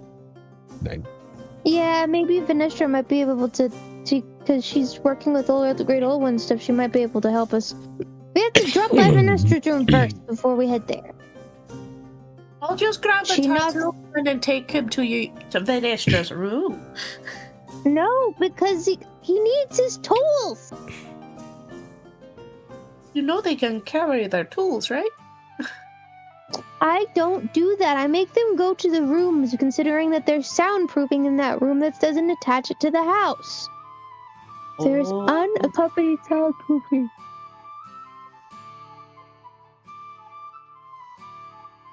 Piper's just like, I'm tired. Piper's like, hello, I'm tired. I need 2 more hours of sleep. Hello, tired. I'm Angel. I don't get sleep. Angel, you're a mom. You don't do dad jokes. Piper pokes your nose. Yes, you're supposed to. You're supposed to be eating the sleep beans so you can actually get some sleep. Pope boops the nose again.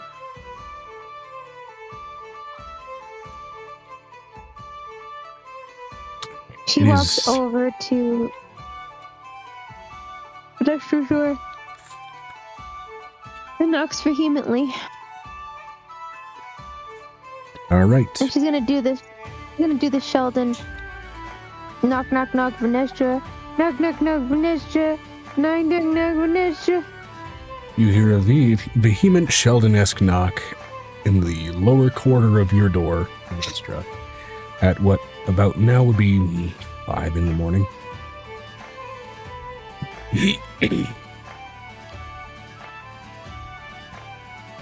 Vinestra said, "Is Angel by herself?"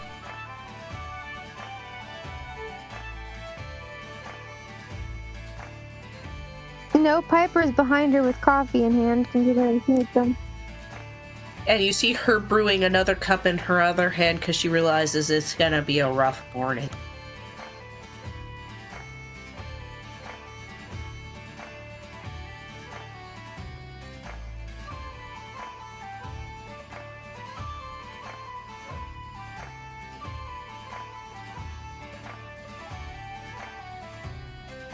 V is going to open the door in the buff. Yes, I didn't expect you to be that active after such a dream.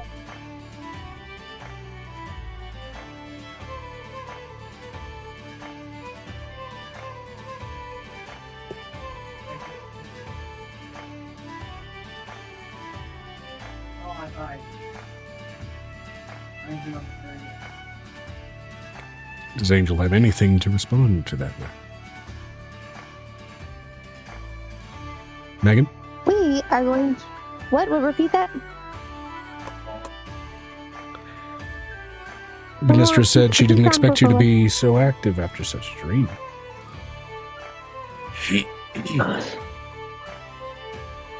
I need Manina to owe us for a boon. So I'm going to make Manila coffee. Not great old one coffee. Because I don't think great old ones need coffee. Hold on. Manila might need some coffee. This is the Vinestra kind... said, or Vi being full birthday suit.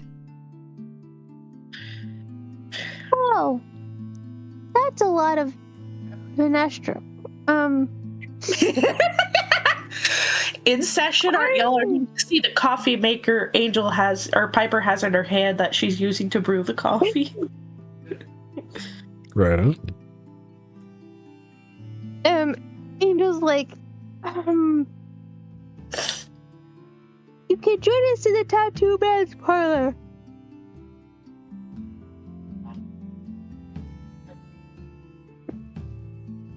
I decided to wake him up as well. It's going to be hilarious. Alrighty. Excuse me. God damn it. She's gonna whisper over to Leon. Very in her well. pocket. Let us go. Oh, that's the place. Hey, Leon. Like really far away. That's where. We have rules against deep voices. His voice is dulcet. That's the annoying thing about a sore throat. I don't have access to my normal vocal range. Right now. I think Megan will get why Pepper's using this.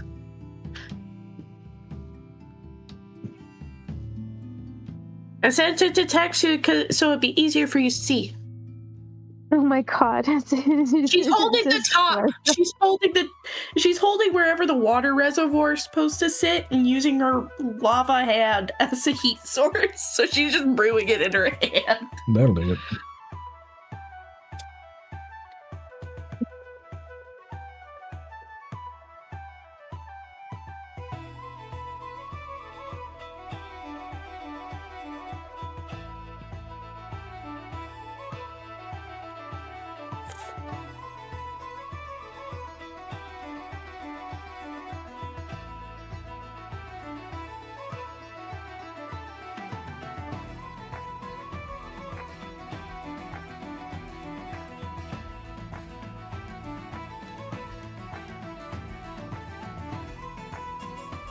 Let's see here.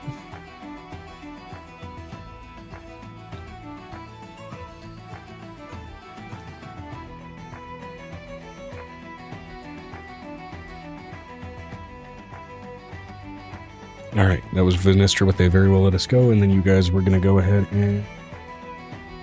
Yep.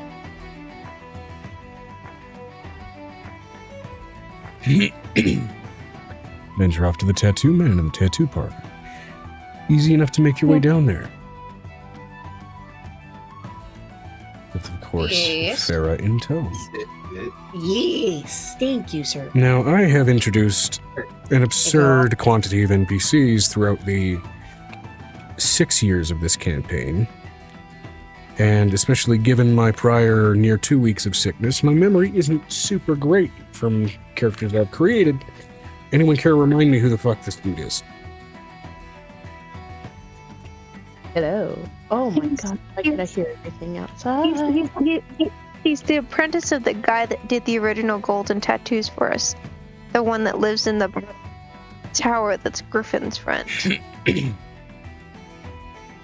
Skag, right?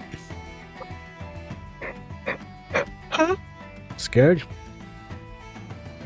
Yeah, well, no, that's not a skag. He was He was a At guy one that point- had the entire everybody who was born that in year a soul stone.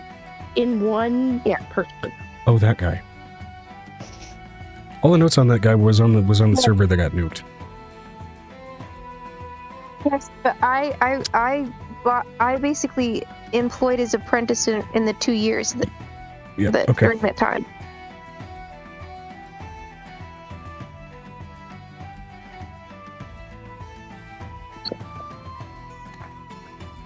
All right. For now, regardless of whether that apprentice had a specific accent or disposition, we're going to just keep it as base DM tone for now, because the DM is trying not to cough his soul out. So, been a minute. How can I help a lot of you? Or are some of you looking to get some new ones? Looking immediately at the inked up massive form of Vanestra, who I don't believe has visited this parlor specifically.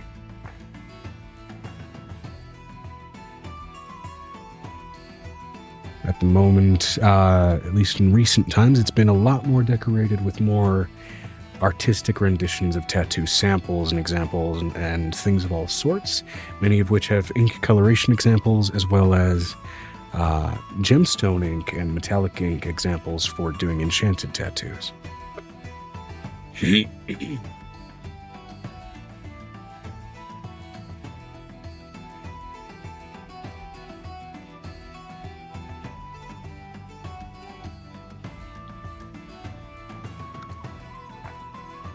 So how can I help the lot of you? I need to extract the ashes in Farah's tattoo. You want to do a pigment removal? Yes, and substance removal.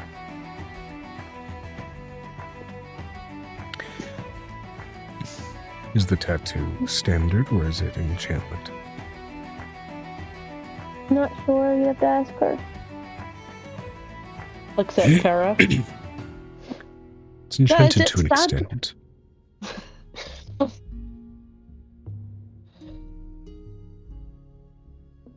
Okay. That will make this a little more complicated, possibly a little more painful. How's your pain tolerance? Oh, don't worry about that. Right. Well.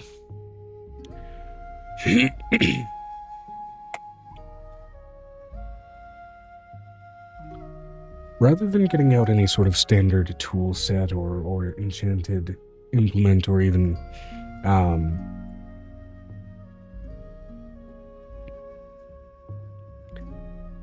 bit of like magical equipment of any kind, he pulls out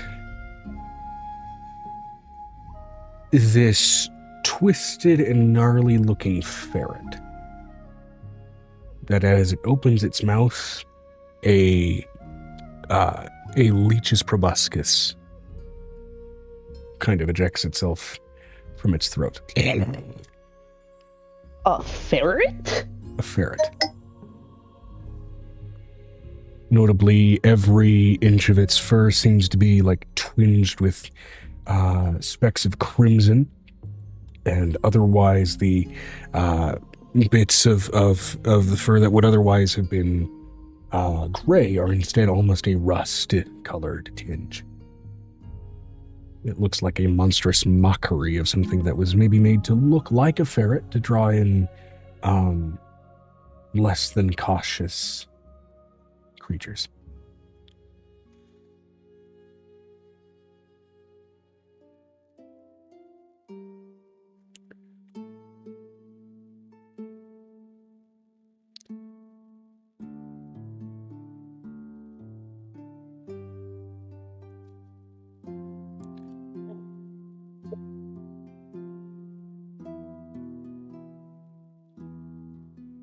You all look a little confused. Do you not know what this is?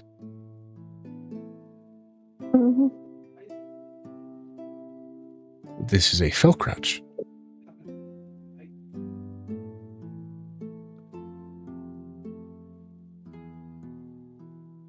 A commonly mistaken for vampiric, blood-sucking monstrosity, oftentimes mistaken for ferrets.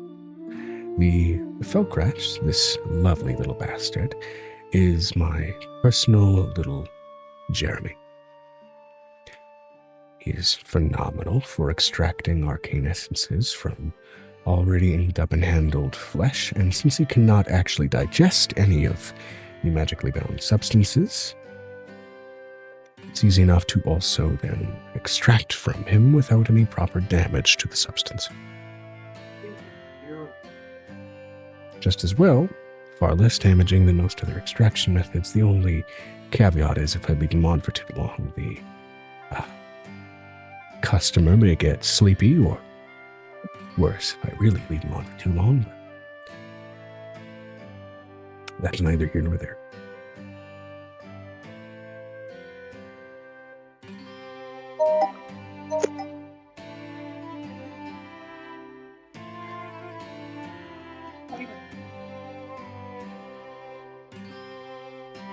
So, Mrs. Farah, is it?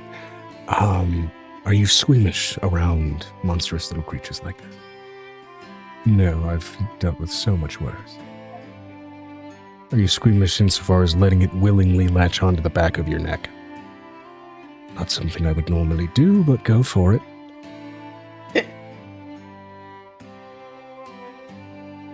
All right.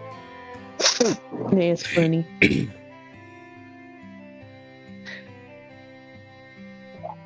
By the way,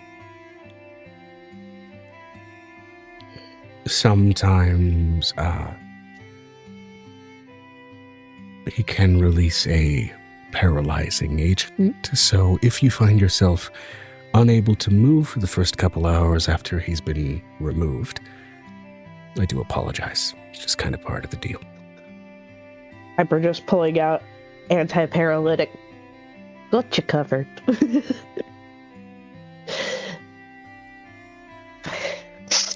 And he immediately, first of all, makes a small scratch over the tattoo on the back of Farah's neck with his fingernail, and immediately you see this ferret monster creature's eyes dilate like a shark.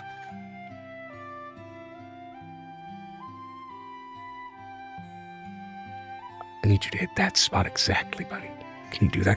And immediately it shoots forward like a feral rat and latches right onto the back of her neck. Farah doesn't really seem to care, except for like a small, just autophysiological cringe that happens just for muscle tension. Before you are watching, much like a mosquito, this blood red and rust colored ferret-like creature start to inflate.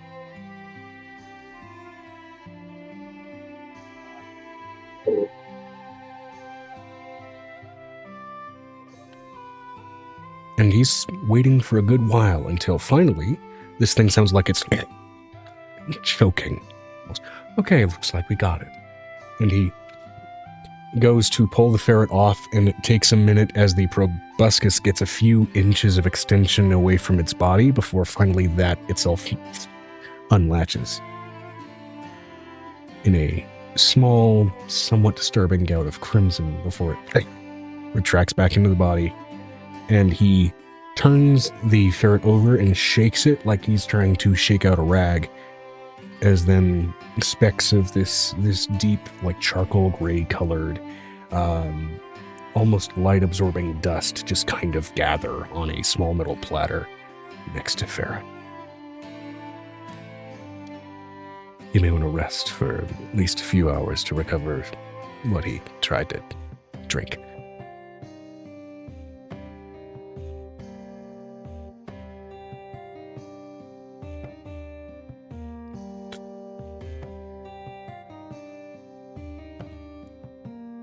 And Farah, let's see how well she did against that natural 17. She nods as if completely unfazed. Oh, good, you handled it. On rare occasion, I've had customers who had their tongues paralyzed in the middle of a swallowing motion and started choking on themselves. So, good thing that didn't happen here. Now, did any of you want any new ink done? Because I have normal tools for that.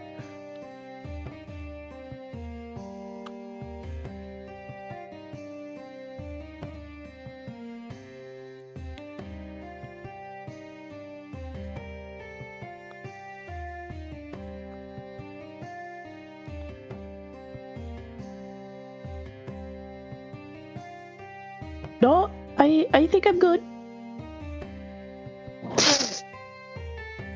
Fair enough. Vinestra said, likewise. Totally fair. And you, Angel?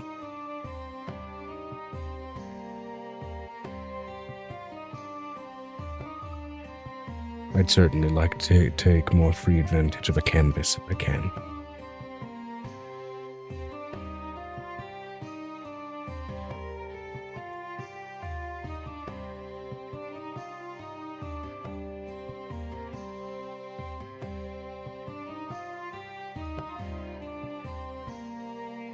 Megan?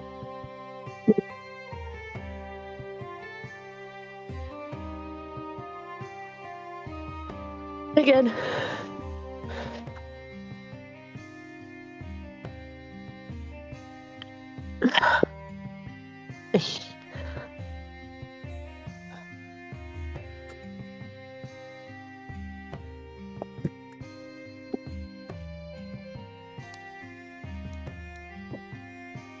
All right, you know what we're going to do, because she was kind of waiting on food anyway. We're going to go ahead and I think we're going to call a break here, so that people have an opportunity to get up, stretch, feed themselves, get energized. Especially because we're kind of at that point in the session anyway. And let's try and get back here in... Vinestra said aye. Yeah, As an let's- aside, 𝕲𝖊𝖓 is going to likely visit our lion next. Absolutely. Let's go ahead and call this 15 minutes. All right, and then back to the tavern soundtrack. Welcome back, everybody, from the break.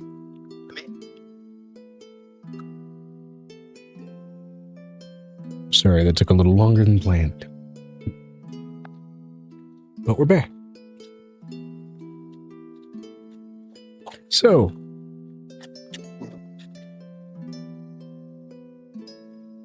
Farah has had the pigment from her... Well, she's had the tattoo on the back of her neck removed, and the resulting materials and pigment set aside for you after the display that was shown by that particular tattoo artist. The rest of you seemingly weren't necessarily too keen on getting any new ink work done, so...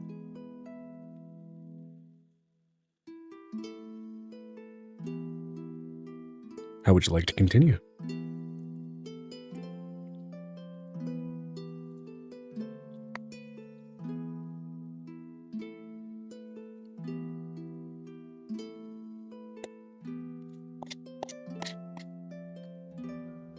Megan, you there?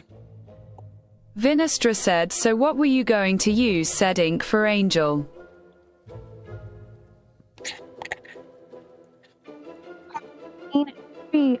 Banana.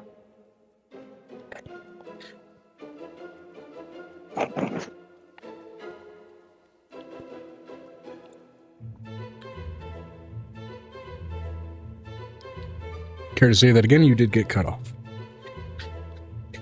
Oh my god, Joe, I'm not gonna repeat it. I repeated it before. 4 times. I reported it to Amber 5 times. I'm making coffee for Menidna. Okay. It's exclusively Menidna's. All right. I was asking you to repeat that statement at that moment, and thank you for clarifying. It was not a failure to listen, it was a failure for your device to pick up what you were saying.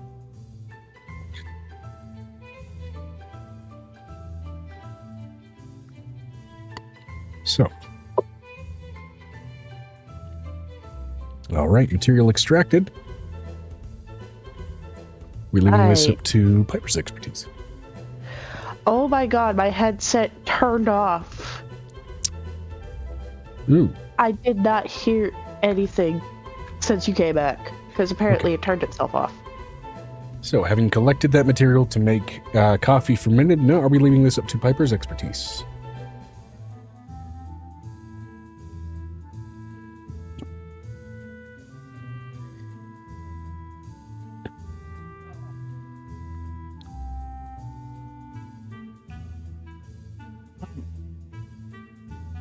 I'm guessing we're gonna go find her Angel's child that has the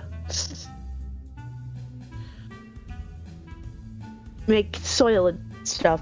Ow, my nose. All right. Going back to the very same child that you were going to go ahead and have make the coffee tree.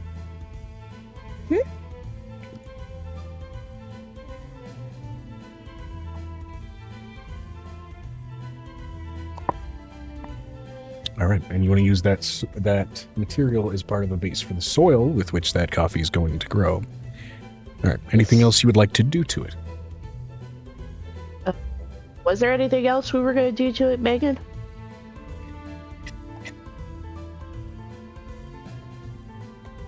Not that I know of.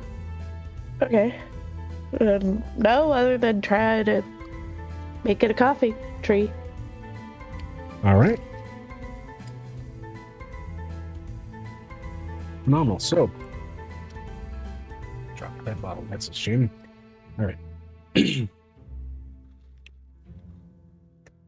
With that in mind, Yuki is going to go ahead and try her best to go ahead and get this started. Now, would anybody like to offer assistance in that regard? In other words, offer some nature rolls or anything like that? Use of any I abilities. cast Go the ahead and attempt to- guidance. Okay, guidance. That'll be an additional D4.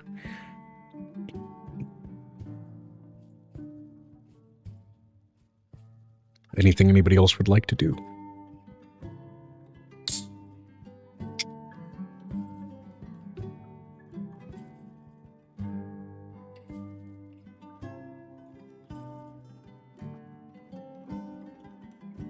Vinestra said Amira will help with the arcane nature.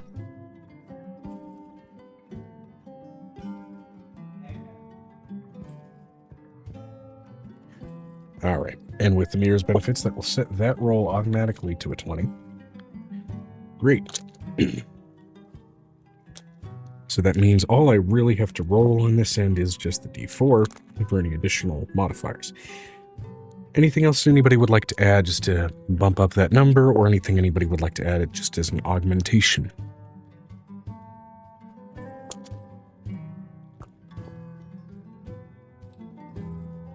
Don't think so for me. All right. Well,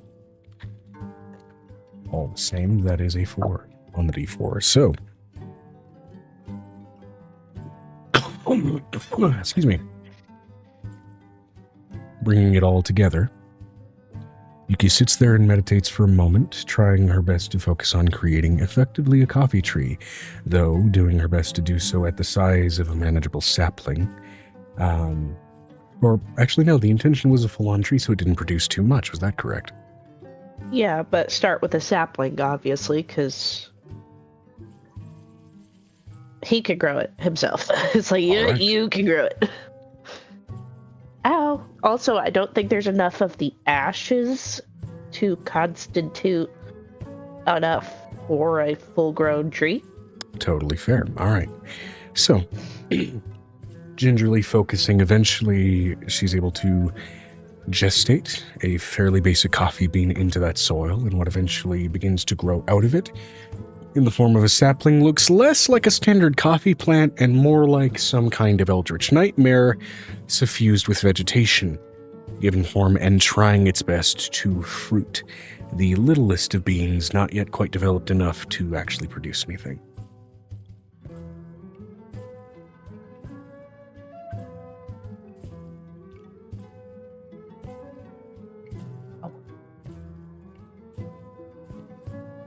Aw, it's a baby eldritch horror. A little Tree. bit, yeah. It's an eldritch horror tree. I feel like that she would be like, "Look, Mom, look at what I made."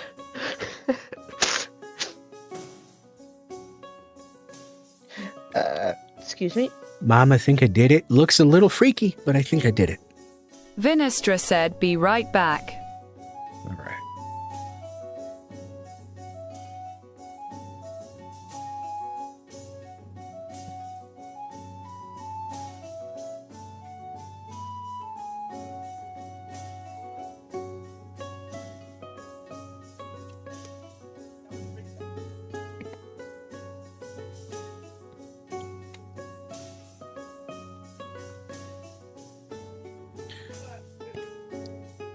Let me go ahead and add to my calorie count here.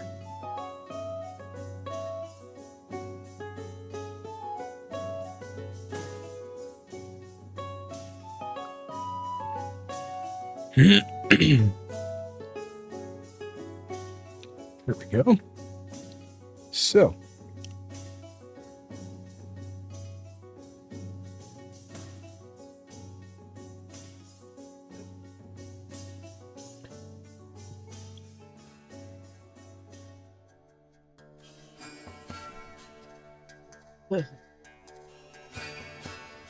Megan?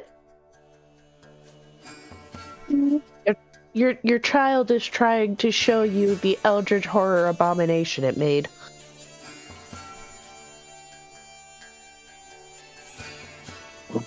Made the coffee sapling and it looks a little fucked up. But I think that's kind of the point. I figured once we get to actually where 𝕲𝖏𝖏𝖏 was, we could full tree send it.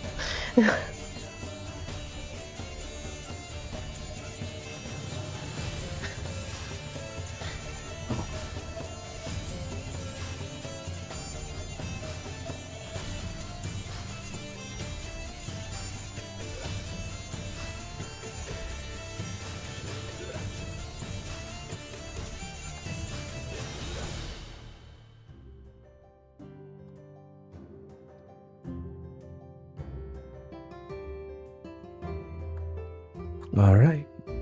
Well, whichever one of you wants to Vinistra take this said thing, back. you absolutely can.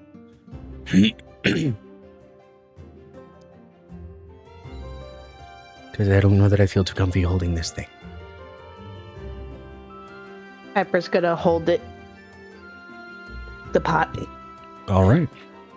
Easy enough to take. Yes. The child is uncomfortable with the sapling. Oh, I shall yeah. hold it. Absolutely.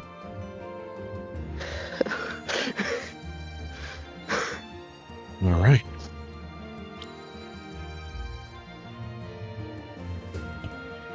So, once it is taken, she promptly skedaddles off to a washroom to go ahead, and it seems like completely wash herself down and wash her hands of whatever that was. And whatever that is, as the semi-tree-like material, even in the pot, kind of undulates a little disconcertingly. Seems like it twitches in places and breathes in others. How does one tell a tree to chill the fuck out? Mm, is what Piper is currently wondering. Speak with plants is a thing, and sometimes they are responsive. But that's a matter of if you have that spell prepared. I think I do. Well, hold on, let me pull up D&D Beyond. Which, if you don't, technically I it's been a didn't new know. day and nothing of major consequence in regards to spell use has happened.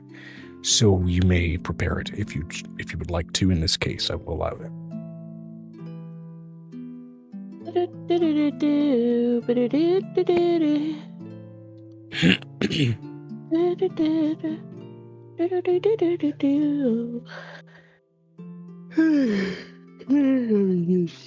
I probably do, but let me double check.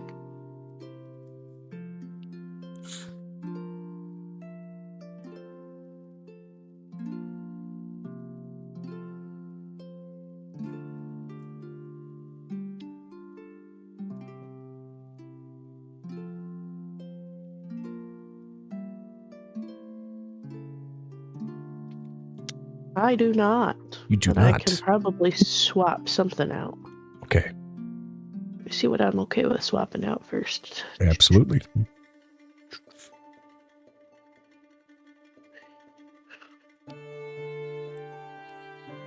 Oh, it's not wanting to. Okay, I was about to cry. Not really cry, but like, why is it not loading? Yeah. Please speak with plants. Speak with plants. What level are you? That's speak with animals. That's not speak with plants. Speak with plants, I believe, is the same level as that spell. Why is that not in Druid? Is it plant speak or speak with plants? I believe it no, is speak with it's- plants. Yeah, no, I just have speak with animals. The fuck? You should have access to speak with plants as a spell. Hold on. It's not a horribly out there bit of magic. I know, right? Oh, it's a 3rd level spell, that's why. Oh, I do have it. I just apparently didn't see it. Ah. Okay. I speak with the plant to tell it to chill the fuck out. I should not be. Don't worry, soon we'll get you to your home and you can be all you want. What is want? Why do I have it? Immediately turn speak with plants off. Nope! Existential Absolutely cry. not. I will not do that again.